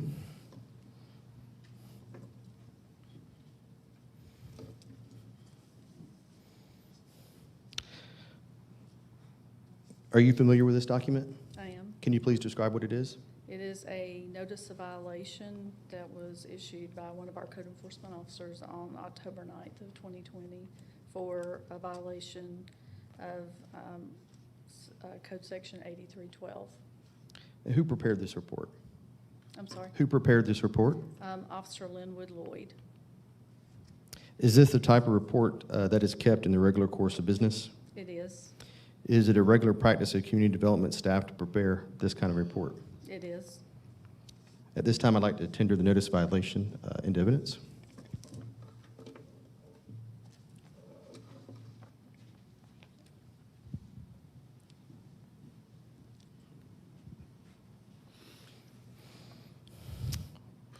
When was the first time that code enforcement issued a notice of violation for this property? On October 9th, 2020. And at this time, I'd also like to tender the position paper that was previously provided to this board and to the property owner as Exhibit 3.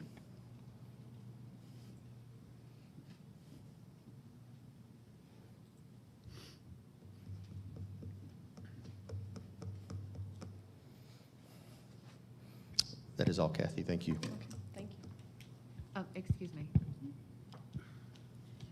Mr. Property Owner, do you have any questions of this witness? Okay, thank you. You're excused. Wait a minute, do we have any questions? I just want to I'm sorry. clarify. Yes. Does the board have any questions for Ms. Pickett? Okay, thank you, Ms. Pickett. Thank you. Debbie, Blair? Would either party like to make a closing statement? Okay.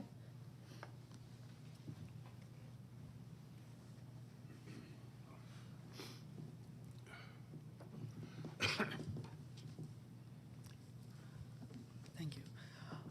My point would be, I understand the need for the cleanup as a property owner, what my responsibilities are and all that stuff. My only concern is, I'm not clear on the enforcement side, is the frequency of enforcement.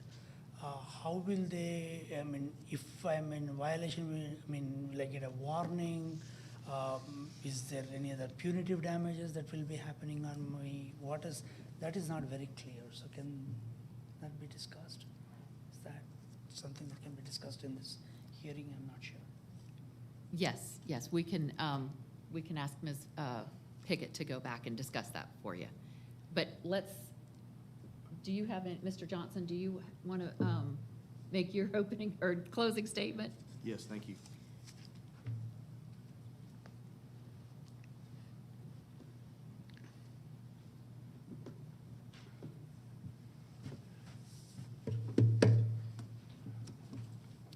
In summation, I'd like to show a brief PowerPoint just of the picture of the property and the summation of the arguments here in this matter. The picture of the property. The property owners have failed to satisfy their burden to show that the property is being properly maintained. The pictures describe this in the evidence presented by Kathy Pickett, Code Enforcement Manager. As this board has been shown, the property is weeds that are exceeding 12 inches. This is clearly a violation of code. No facts have been shown that establish error in code enforcement's decision to issue a notice of violation for failure to maintain the property. We ask you to find this property as being improperly maintained in violation of the code, and you require the property to be brought into compliance, and that you uphold the decision of code enforcement issuing this notice of violation for 1732 Emerson Court.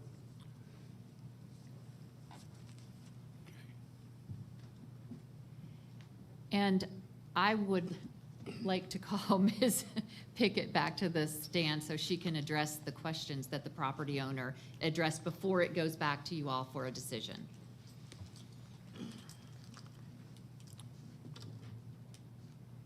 Kathy, I think he asked, first of all, clarified, did he receive a notice before we gave him a citation?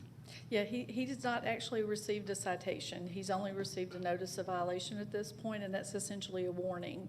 And that warning describes the code section and what needs to take place for compliance with the code section. And this was a complaint that was received via an anonymous citizen, so we have to respond to that. We typically don't go around occupied properties looking for those violations. A vacant or abandoned property possibly, but typically all of the grass complaints come through a complaint process. We're not proactively looking for overgrown grass on occupied property. As far as any kind of penalty, he's not going to receive any sort of penalty, and we typically issue very few citations on occupied properties. You know, sometimes there's problems with weather or equipment, and we do work with property owners to try to allow them to gain compliance before we issue a citation. So, you know, if we get a complaint next year for the same thing, that the grass is overgrown, we would give him an opportunity to take care of that. He may not receive another notice because he's already had a warning, but we would give him an opportunity to get that cut back before we gave him a citation. And a citation would be a penalty where he would have to go to court, plead guilty, not guilty, no low, pay a fine, or have a trial, essentially. Any other questions for Kathy before? Kathy, I do have another question for you. The gentleman has kind of indicated he's a bit foggy on who can do the work and how he can get it. He even mentioned, can he hire the county to do the work? My thought is there any way, is there a list of recommended bush hoggers that we could give a citizen? Is there any way we can help him select somebody to help do the job? I can't really make a recommendation like that. That type of brush and overgrowth would require a bush hog. You can't cut that with a push mower. Right. If you try to do it with a machete, it's going to take you a week. It'll grow back before you finish it. It's going to take a bush hog, a tractor with some sort of bush hog attachment. It doesn't need a forestry unit or anything to that extent, but a bush hog would take care of that brush. I guess I'm trying to step into the citizen end of it. If I was a citizen and I didn't have knowledge of this type of stuff, where would he go to get the knowledge? And is there a way that maybe in the future that your department can look at some notification where you could recommend selected people that do bush hogging work? I'm just asking a question, I don't know. That, I'm not sure. I can look into that, Yeah, though. you might wanna look As far as into it. compiling a list, it's just, then it becomes an issue of if we make a recommendation and then that company falls through with something and then the county's made a recommendation. It's probably a on legal it. question that you're gonna have to get the legal people involved in, but again, sitting up here and listening to a citizen who is not familiar with that type of work, I can understand why they would ask that question. Right. Again, any other questions for Kathy? If I may, Ms. Blair, can we ask the applicant to come back up, or where are we now? I don't, If the board has any further questions for the property owner, you may call him back up. Otherwise, it's to y'all for a decision, discussion and decision. does anybody want to talk to the property owner again? Okay, thank you, Ms. Mr. Chairman, Fred, you have a comment? I just have one question for the, I guess, hearing officer? Are you the hearing Yes. officer? Yes. Okay, so all the evidence tendered has been accepted into evidence without objection, correct? Yes. Okay. Okay. All right, we don't have any questions for the applicant, so Brian, this is in your district. We have three options. We can decide the case right away, we can go into executive session, we can wait till the end of hearing all three of them, or we can make a decision right now. I'm going to ask you first, what would you like to do? Well, I'm ready to make a motion. Okay, I think we're ready for it then. All right, Mr. Chairman, I make a motion to uphold the decision by county code enforcement to issue a notice of violation for failure to maintain the property located at 1732 Emerson Court in Marietta, and number two, to require that the property be mowed or maintained in compliance with Cobb Code Section 83-12 within the next, I'm going to say 30 days. That'll allow the property owner, for any kind of weather we have, could schedule, a contractor if they need to, or find the equipment, and maybe coordinate with a neighbor who I understand we may be hearing from, or will be hearing from immediately after, right? And by that, what he means is there's other people in that immediate neighborhood that may be in need of a bush hogger too. Right. Is that correct? That's right. Yep. Okay, I've got a motion. Do I have a second? Ms. Williams, a second. No other comments? Call for the vote on this particular case. All in favor signify by raising your hand. Madam Secretary, we are going to approve the county's ordinance with a 5-0 vote. We're going to ask the applicant to please understand that you have 30 days to get that job done, and that we'll be glad to see you after that. Thank you. Oh, okay, I'm at my next case now. Okay. Do you want to take a break, or do you want to? I don't think so. I think we're good. If you guys are good, let's go to the next one. Okay. Roberto. The next case is Roberto and Teresa Jorho. Are they present? I could swear you in, please. Would you please raise your right hand? Do you swear to and affirm to tell the truth, the whole truth, and nothing but the truth? Thank you. And sir, before you start, were you here to hear how the proceedings are going to go? I don't know when you walked into the room. Okay, okay. Good afternoon. Good afternoon. Yes, sir. Well, having been through the last part, I've been enlightened to some things. My primary reason for, coming to appeal this is primarily some of the expectations and concerns that he had, which was frequency. I've been in this home for 30 years. I don't know if he hasn't noticed, but Georgia Power does still come once a year to maintain it. And as a matter of fact, 3 days after I received the citation, they did send a crew out. Now, the level to which they maintain it is questionable. At times, they will bring a bush hog, flatten it completely. Other times, they'll send a couple guys with a chainsaw and a bunch of poison and mangle it, which is what they did recently. And I have it here. They just kind of leave half of it laying down. The citation specifically cited that I needed to maintain at 12 inches. One of the things that I've heard over and over is grass and weeds. This is primarily bamboo, and I feel like it was certainly placed there before me and probably before the prior homeowner, because it is a valley. There's a drainage ditch buried in all that feeds down behind Walton High School and into a pond in front of Dodgen. And so probably for runoff reasons, it was put there, and now all of a sudden it's become my responsibility, and that's where I think we have had the concern. You know, like I said, he said that they're not taking care of it anymore. Georgia Power is still sending folks out, and I made sure to get the name of the company that was contracted and the foreman from Georgia Power who contracted them in case I needed to contact them about it. Again, the level to which it's being maintained is obviously questionable. Being bamboo and brush, it's a big job, and it can't be done with any kind of light equipment, which I know was noted in the citation by Officer Linwood, you know, that I didn't have the equipment. I have a 40 horsepower zero turn because I have a big backyard. I seed an area, I maintain my property. But that's completely out of my own control to do bamboo, and I hate it. I wish it wasn't there, matter of fact. But I feel like it was placed there for a reason, either as a buffer, you know, years ago when the subdivision was built for the high school, or as to prevent serious runoff, because it's all downhill towards the stadium and then down into that pond.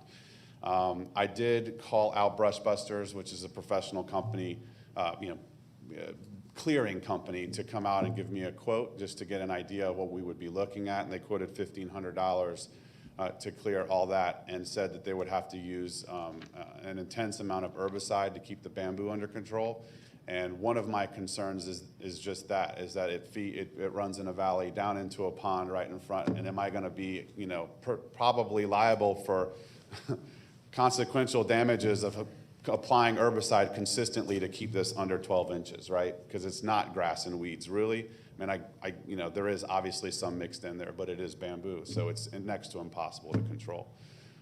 So, you know, hearing what you said, obviously I know that you folks don't send people out just looking for it, and I'm pretty sure I know the source of this because there's some litigation on the other side of the street between a couple of neighbors, and probably is what prompted the visit.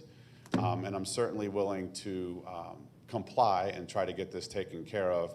But again, my primary appeal was going to be, this is an insane expectation to keep bamboo and brush under 12 inches. It grows that much in 4 days. I could never leave town.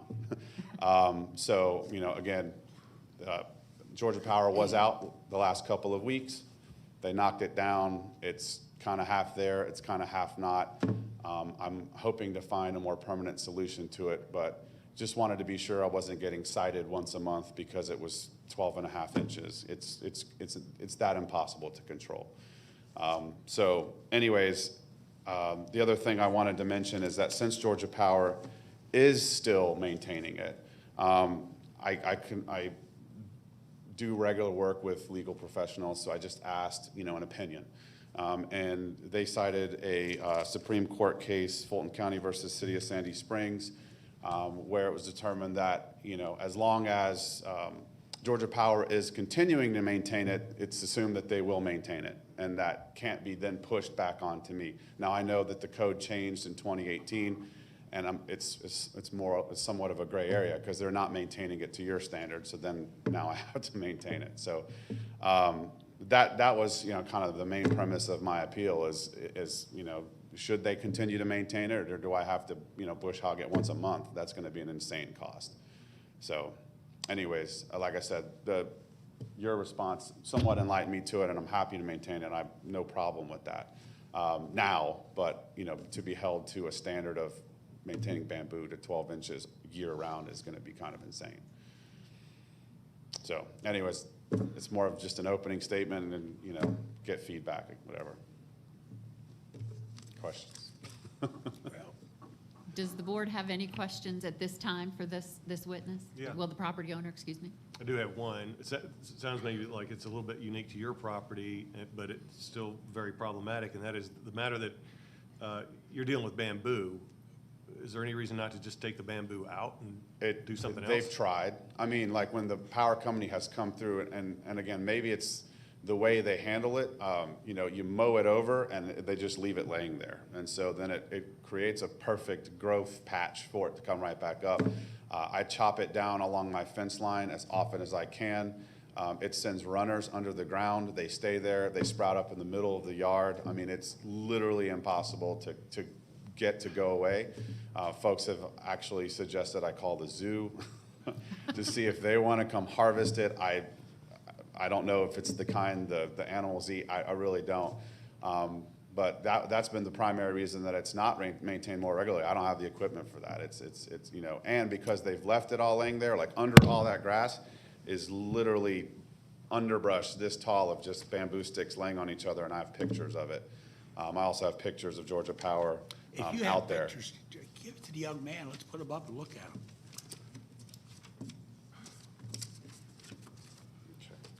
Just to verify what he's saying, once bamboo gets started, it is almost impossible to get rid of. And if this is a drainage ditch, as he's indicated, that could be going down into the school's property, Yeah, can the county arborist help us with some way of getting rid of it possibly, you know? I mean, I don't, it's beyond my ability. I'm certainly open to anything, right? But Yeah. it's like, if we clear that, I think we're gonna create bigger problems. Tell us what we're looking at. So that is the view from my deck. As you can see, my lawn maintained, proud of it. It's a lot of hard work. That is the end result of Georgia Power. So as you can see, it's laying down a little bit near the fence line over towards Hari's yard. It's laying down. They basically drove, and there's a picture in there, they drove a pickup truck in there with a big tank of herbicide. And that's what I'm looking at when I'm looking down. It's just, you know, skinny bamboo just kind of If you laying go back to everywhere. the other picture, do I see a track at the Yes. corner? What track is that? That's Walton High School, so I share a fence line with Walton. So along the fence, you can see their grass and you can kind of see the brushes up against the fence there. As it goes down into that corner, it drops off dramatically. And there's actually a little trench that goes through there, and then it all feeds down around the side of the track all the way down into the pond in front of Dodgen Middle School. Okay. Go to the next picture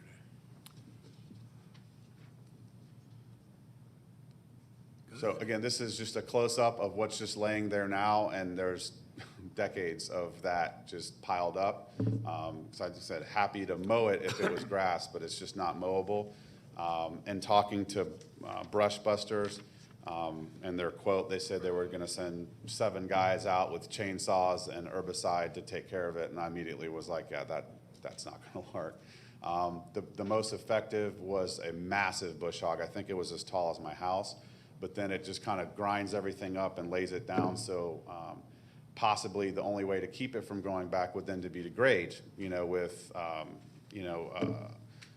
to have it graded out and completely cleared, but then we're gonna have a very flat surface and a runoff problem for sure. I actually don't have a picture of it, but near that corner, I've actually started to get a sinkhole from all the water that's coming down into that corner of the yard. First time I've ever seen it. We had tremendous amount of rain this last year. It's the first time I've seen it in 30 years. It's just the ground is opening up over there. Okay. Any other questions? Fellow board members, any questions for this gentleman? All right, Ms. Blair, it's back to you. Okay, if, Mr. Johnson, you have 13 minutes to respond to anything that Mr. Johnson has, if you would like to make any response after he completes his thanks. case.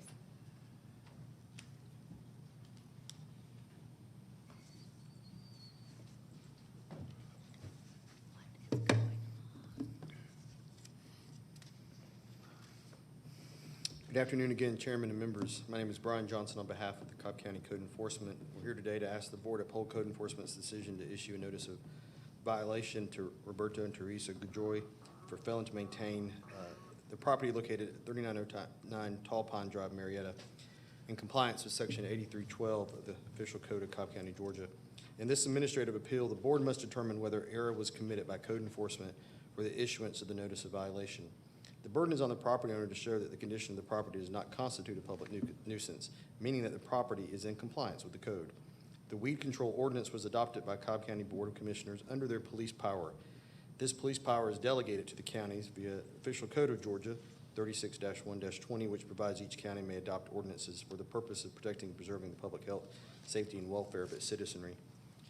County Code Section 8312 states it shall be unlawful for any owner of any property that contains an easement for the utility or right-of-way to permit weeds to obtain a height exceeding 12 inches on any portion of the property.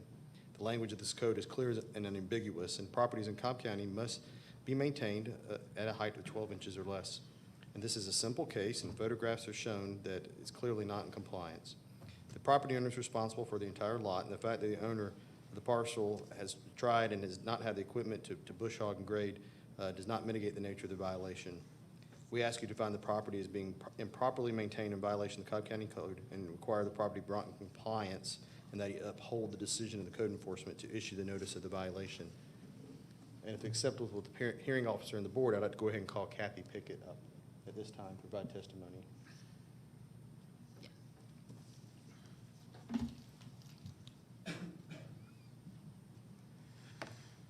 And Ms. Pickett, you're still sworn in, please.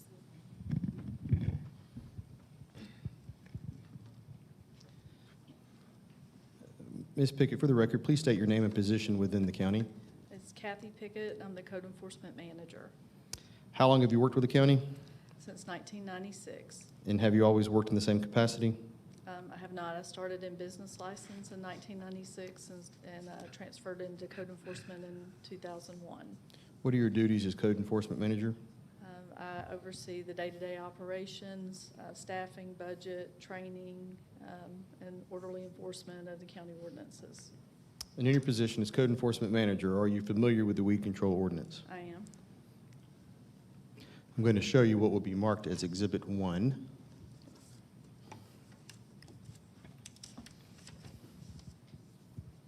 Are you familiar with what is being shown on the document? I am. And what is that, please? It's the Weed Control Ordinance, Chapter 83. Now, at this time, I'd like to tender the weed control ordinance into evidence.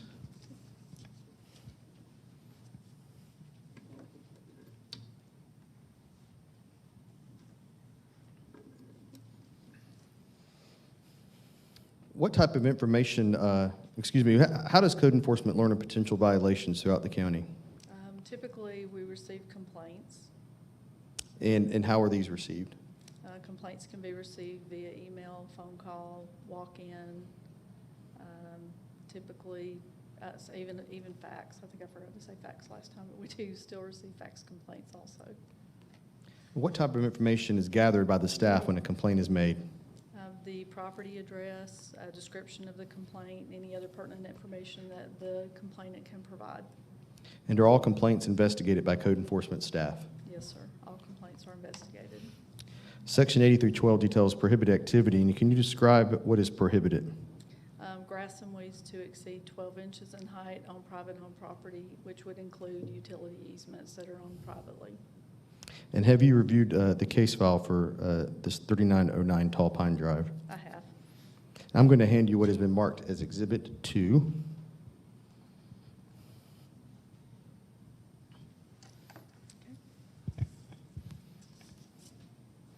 Can you please describe what you're reviewing? This is a notice of violation. And who prepared this report? This report was prepared by Officer Linwood Lloyd. And is this the type of report that is kept in the regular course of business? It is. And this is a regular practice of community development staff to prepare such report? It is. And at the end of the report, you'll notice some pictures attached, and that is of the subject property. It is. And at this time, I'd like to tender Exhibit 2 into evidence.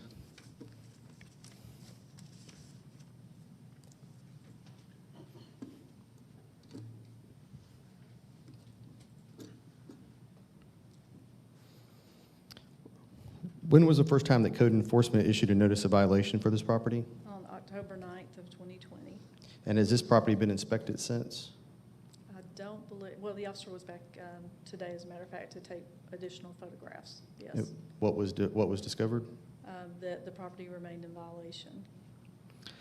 At this time, I'd also like to tender a position paper that was provided to the members of the BZA and to the property owner as Exhibit 3.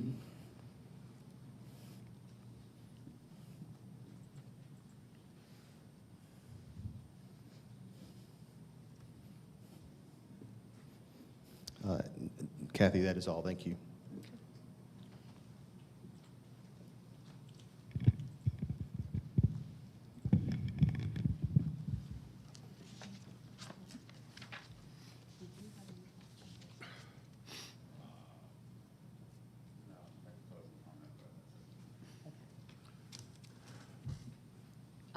The property owner had no questions of Ms. Pickett, so if each party would like to make a closing argument, there's 3 minutes for each party. Yes, sir.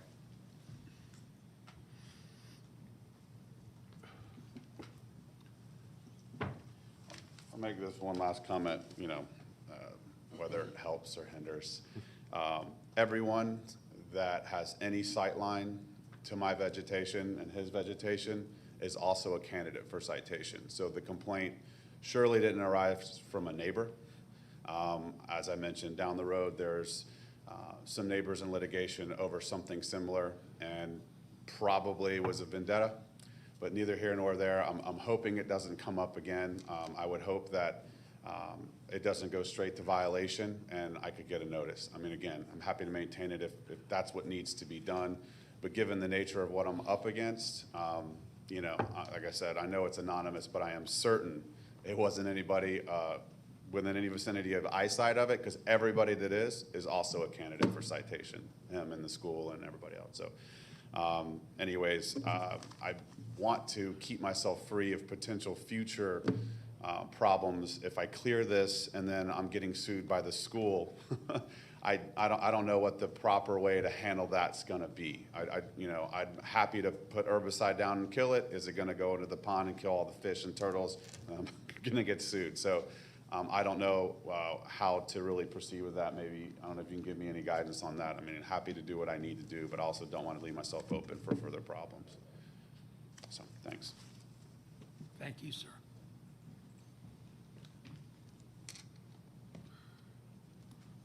Mr. Johnson?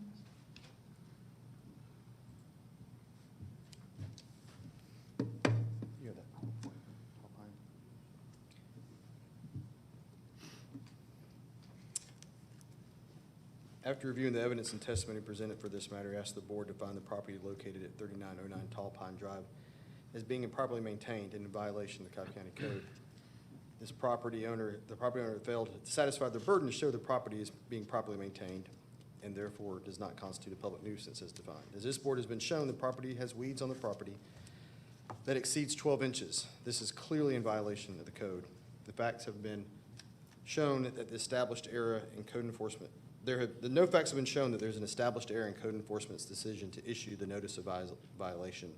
We ask you that you find the property is being improperly maintained in violation of the Cobb County Code, that you require the property to be brought into compliance, and that you uphold the decision of code enforcement to issue this notice of violation.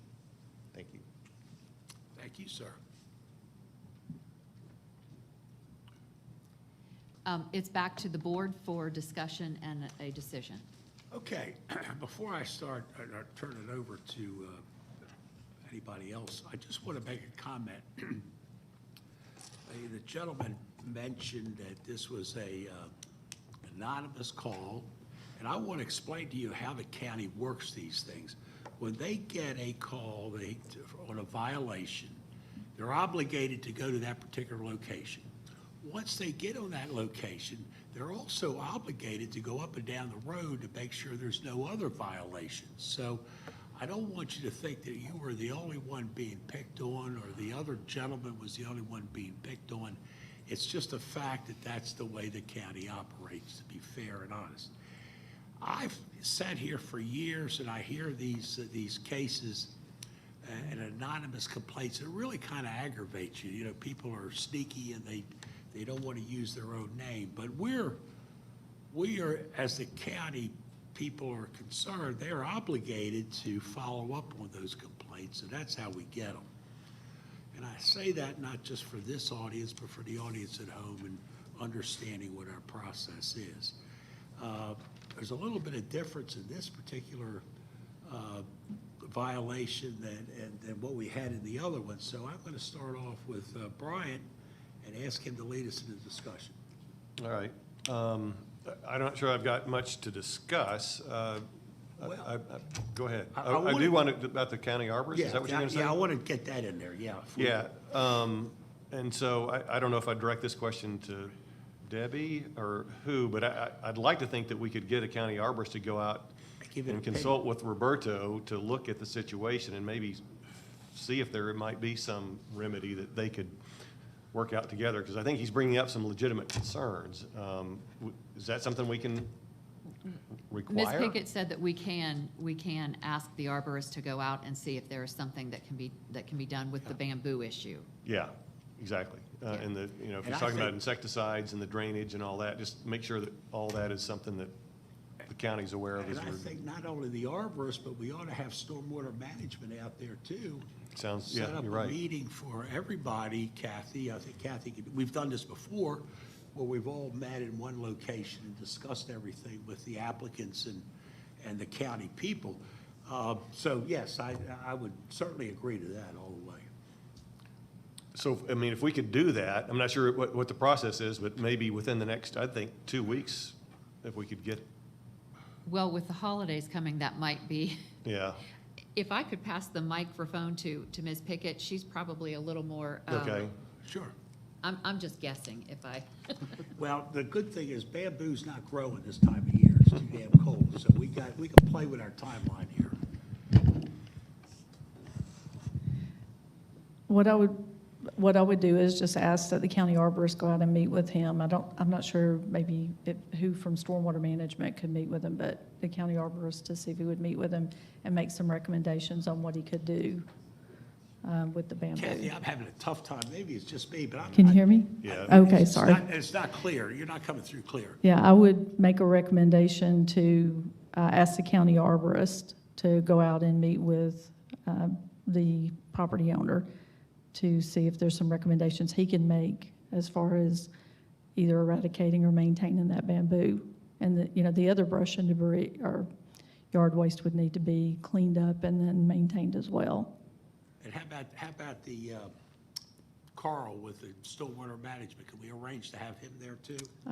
I can talk with him as well. I'm not familiar with him, but he was here earlier, Yes. correct? Okay, I know who he is. I guess that answers your question. That was a good add. Okay? I think we're ready for a motion if you're ready.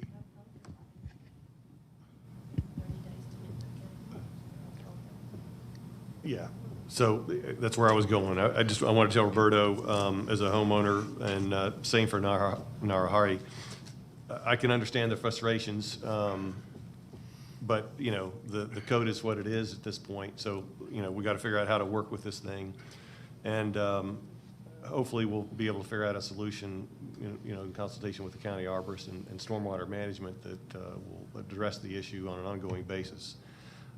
So, that said, Mr. Chairman, I make a motion to uphold the decision by county code enforcement to issue a notice of violation for failure to maintain the property located at 3909 Tall Pine Drive in Marietta and require that the property be mowed or maintained in compliance with the Cobb Code Section 83-12 within the next 30 days.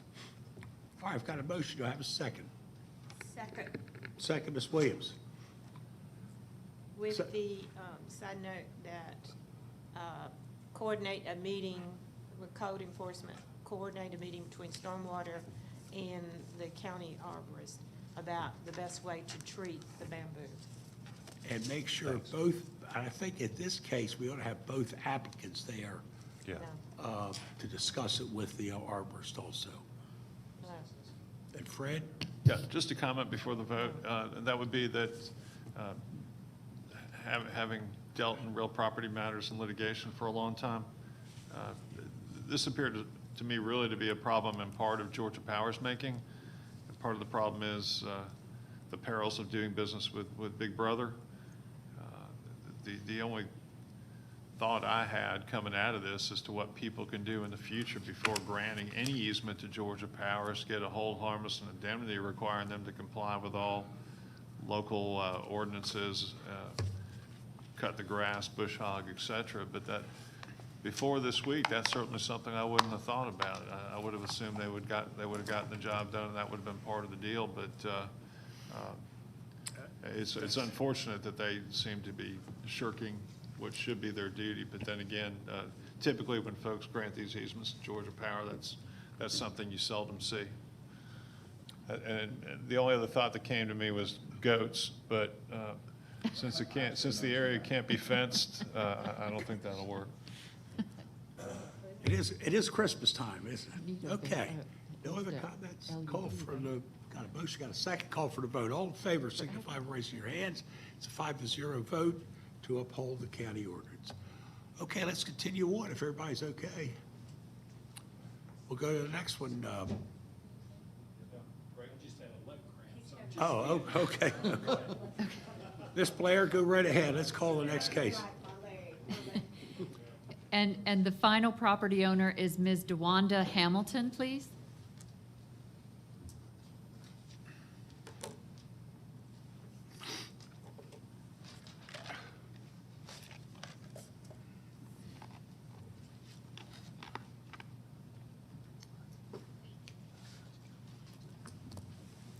Please raise your right hand. Do you promise to, do you swear or affirm to tell the truth, the whole truth, and nothing but the truth? Thank you. I tell you, the other thing I just want to mention, the other applicants that are here, you're welcome to go. Your cases are finished, but you're also welcome to stay. So if you want to stay, this is the last one, you can stay or you can go. And All Ms. right, ma'am. Hamilton, you have 20 minutes. Okay, Tell us your name first. DeWanda Hamilton. Go right ahead. Okay. Basically, I'm here today because on the right side of my home is facing the Armand neighborhood. So the hill is very, very, very steep. So they laid sod on the hill, and over the years, the hill has deteriorated due to them using harsh lawnmower equipment on it. So a couple of times I'm hanging on my fence, mowing the lawn, trying to mow the lawn. So at this point, you know, I'm getting older, and I decided to let it grow back natural. So then I'm getting a complaint about the weeds growing in.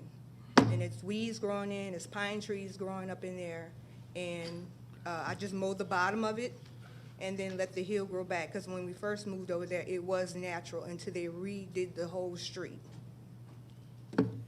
So basically, it's just, Is this a picture? of Oh. what we're look- Is that a picture of what what you're talking about, ma'am? oh, okay. Ma'am, if you look up there, is that it? It Is ain't that- up there yet. It's not up there yet. Oh, okay. We've got it, but they don't. Oh, okay. There we it go. goes. Now we got Yeah. it. So this goes all the way down to, into the neighborhood. Just because I'm like on a corner lot. So you can see the big spots throughout the grass where I've mowed the lawn and they've mowed the lawn as well. And they've used the ride-on lawnmowers, which are 2 feet, and it's got grooves through the grass. So the grass isn't growing anymore. It's very, very patchy, it's rocks. So I decided to just let it grow back natural. I have a picture of my neighbor across the street. He had the same problem, and he's letting his grow like it wraps around his whole house, pine trees. And that was my decision on letting the hill go back to its natural state.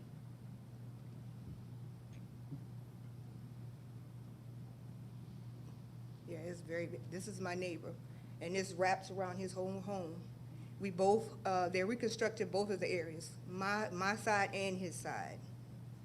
So I'm on the corner of the neighborhood, and he's across the street. And that's just how his looks. So I said I was gonna let mine grow up to just like that.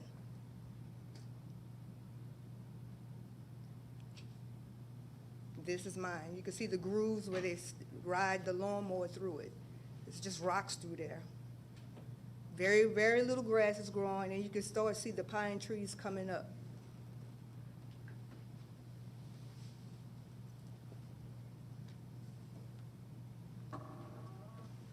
All right, anything else you want to tell us, ma'am? Huh? Anything else you want to tell us?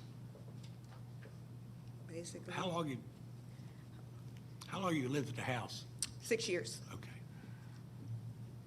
It wasn't always like that, but it's no grass anymore. It's just dirt and mud and bits and pieces of stuff coming up. So it's easier for me to let it go back natural because you can't mow it. You can't go up it. And this was a complaint I had when they first did the hill. But they say it was up to grade, so there's nothing I could do with that. Debbie? If the board has no additional questions, we'll let Mr. Johnson present his case. No other And questions from you'll us have at an this time? opportunity to speak after. Thank you.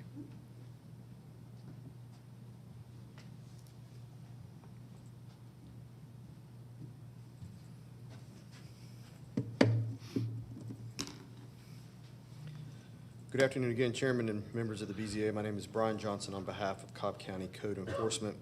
We're here today to ask the board to uphold Code Enforcement's decision to issue notice of violation to DeWanda Hamilton for failing to maintain her property located at 2165 Pine Mountain Road, Kennesaw, in compliance with Section 8312 of the Official Code of Cobb County, Georgia. In this administrative appeal, the board must determine whether an error was committed by Code Enforcement for issuance of the notice of violation.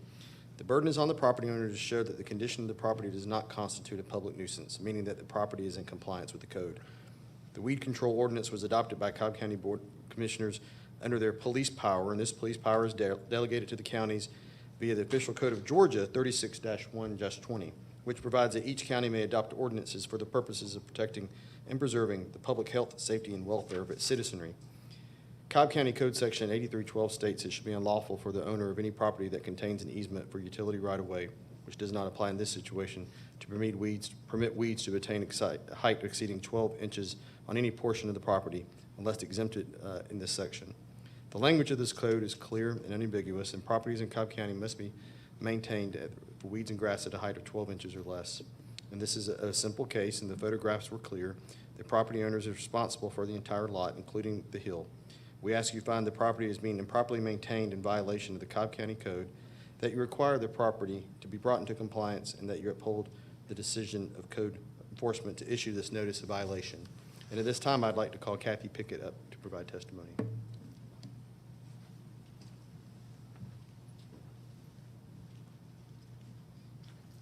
Ms. Pickett, you remain sworn.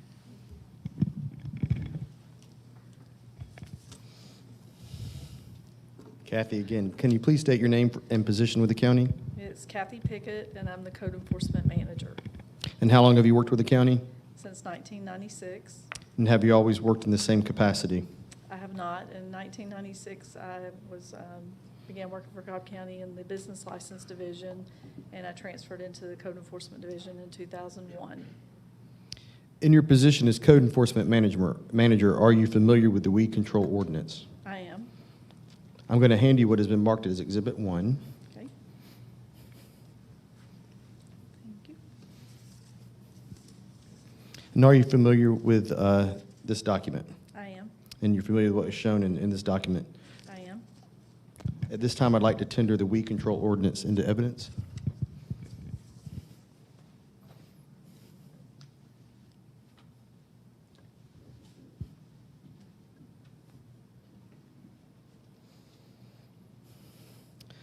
How does code enforcement learn of potential violations throughout the county? Typically, we receive complaints. And how can these complaints be made? Complaints can be made via phone call, email, walk-in, sometimes even fax. What type of information is gathered by the staff when a complaint is made? Typically, we receive the property address, a complaint description, and any other pertinent information that the complainant can provide. And are all complaints investigated by code enforcement staff? Yes, sir, all complaints are investigated. Section 8312 of the weed control ordinance details the prohibited activity. And can you describe what is prohibited? Weeds and grass and weeds to overgrow and exceed 12 inches in height on private property, which in this instance is private property. And have you reviewed this case file for 2165 Pine Mountain Road? I have. I'm going to hand you what is being marked as Exhibit 2. And can you please describe what you're reviewing? Yes, sir. This is a notice of violation for overgrown grass and weeds. Who prepared this report? This report was prepared by Jason Cochran. Is this the type of report that is kept in the regular course of business? It is. And is it a regular practice of community development staff to prepare such reports? It is. And can you verify that the picture that is included with the notice of violation as being the subject property? It is. And at this time, I'd like to tender Exhibit 2 into evidence.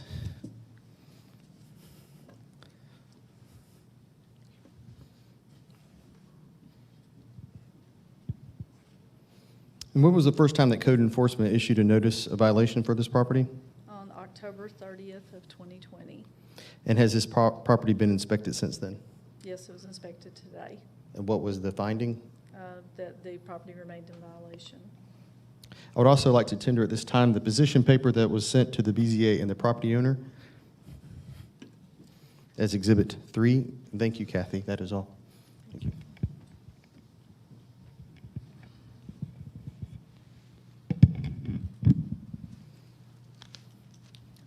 I'm concluded. Okay. Ms. Hamilton, do you have, would you like to make some additional comments?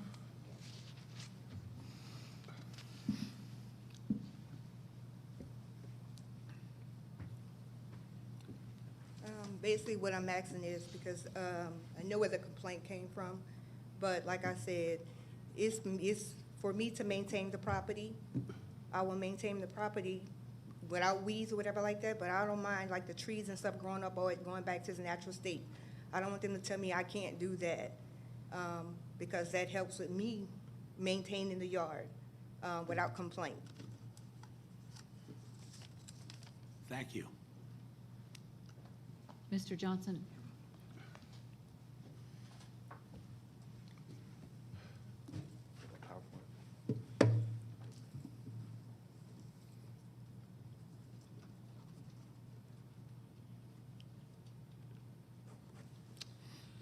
After reviewing the evidence and testimony presented, we ask this board find the property located at 2165 Pine Mountain Road, Kennesaw, as being improperly maintained and in violation of the Cobb County Code. The property owners failed to satisfy the burden to show the property is being properly maintained, and therefore does not constitute a public nuisance. As this board has been shown, the property has weeds on the property that is exceeding 12 inches, and this is clearly in violation of the county code. No facts have been shown to establish error by code enforcement's decision to issue a notice of violation for failure to maintain her property.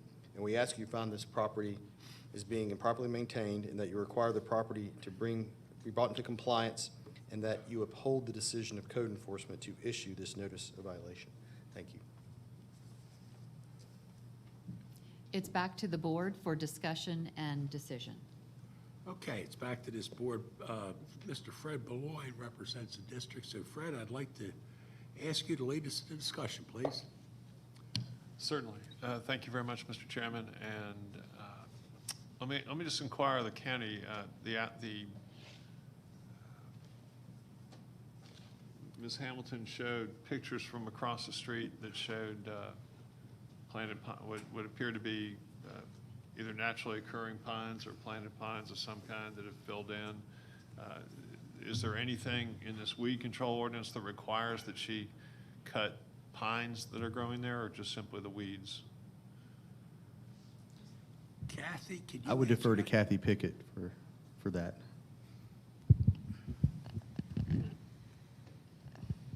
Yeah, the trees are exempt from that ordinance, so she could allow trees to grow, but the weeds and grass would have to be maintained. Okay. And do you have anybody, or would the county arborist have anybody who could advise about